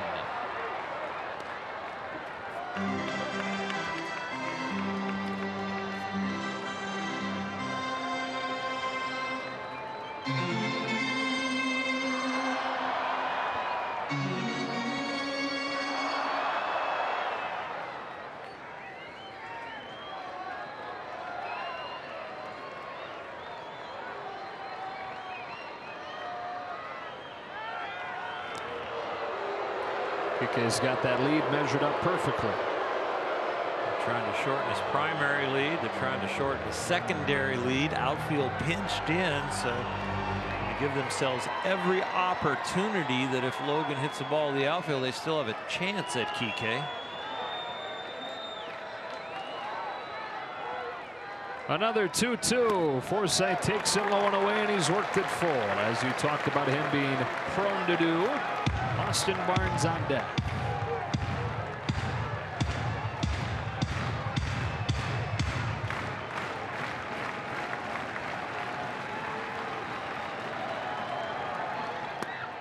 Ball four, bases loaded.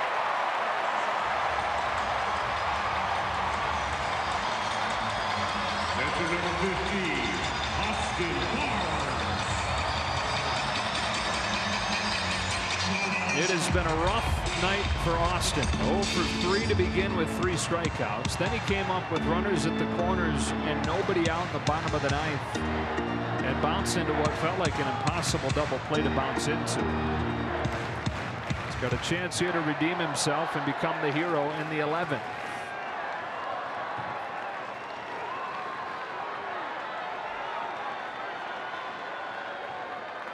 Strike one. For Matt Bush, this hitter feels like everything because Dave Roberts is out of position place and has Ross Stripling in the on-deck circle in the pitcher's spot.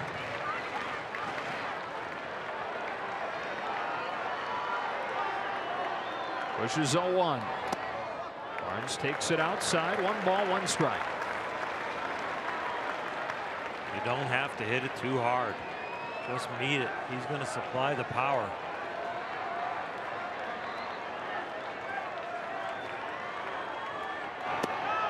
He's ahead 2-1. And in this situation, you don't even have to do that with Bush's lack of control on the bases loaded.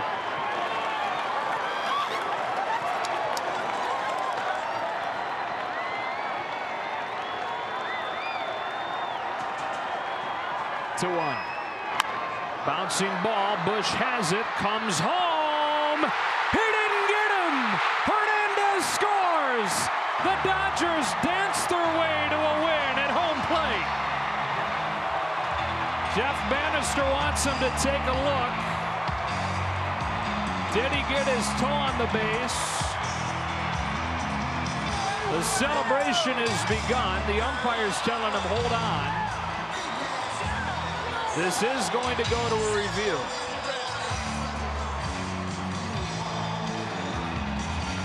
Well, if he is safe, Kike Hernandez's base running was a huge key to this final score. The bat's in the way. The ball's offline. Kike coming, reads it. One of the best dancers on the Dodgers might have just found his way to home plate. He did. A little two-step and a 3-2 win in 11. A fitting end to a wacky game is our Lexus play of the game. Kike, he did it all on the bases here. They were checking him. They were keeping him close at second. Ground ball back to the mound. You're thinking about, oh my gosh, I just got to get there so they don't get a double play. But no, the throw is offline, and Kike is not offline. 3-2 the final score. They're 9-2 in this month of June. They are 19-6 in their last 25 games and within 2 of the Diamondbacks in the division. For Oral, Lalana, Nomar, the rest of our crew, Joe Davis saying so long from Dodger Stadium. Access Sportsnet Dodgers begins now.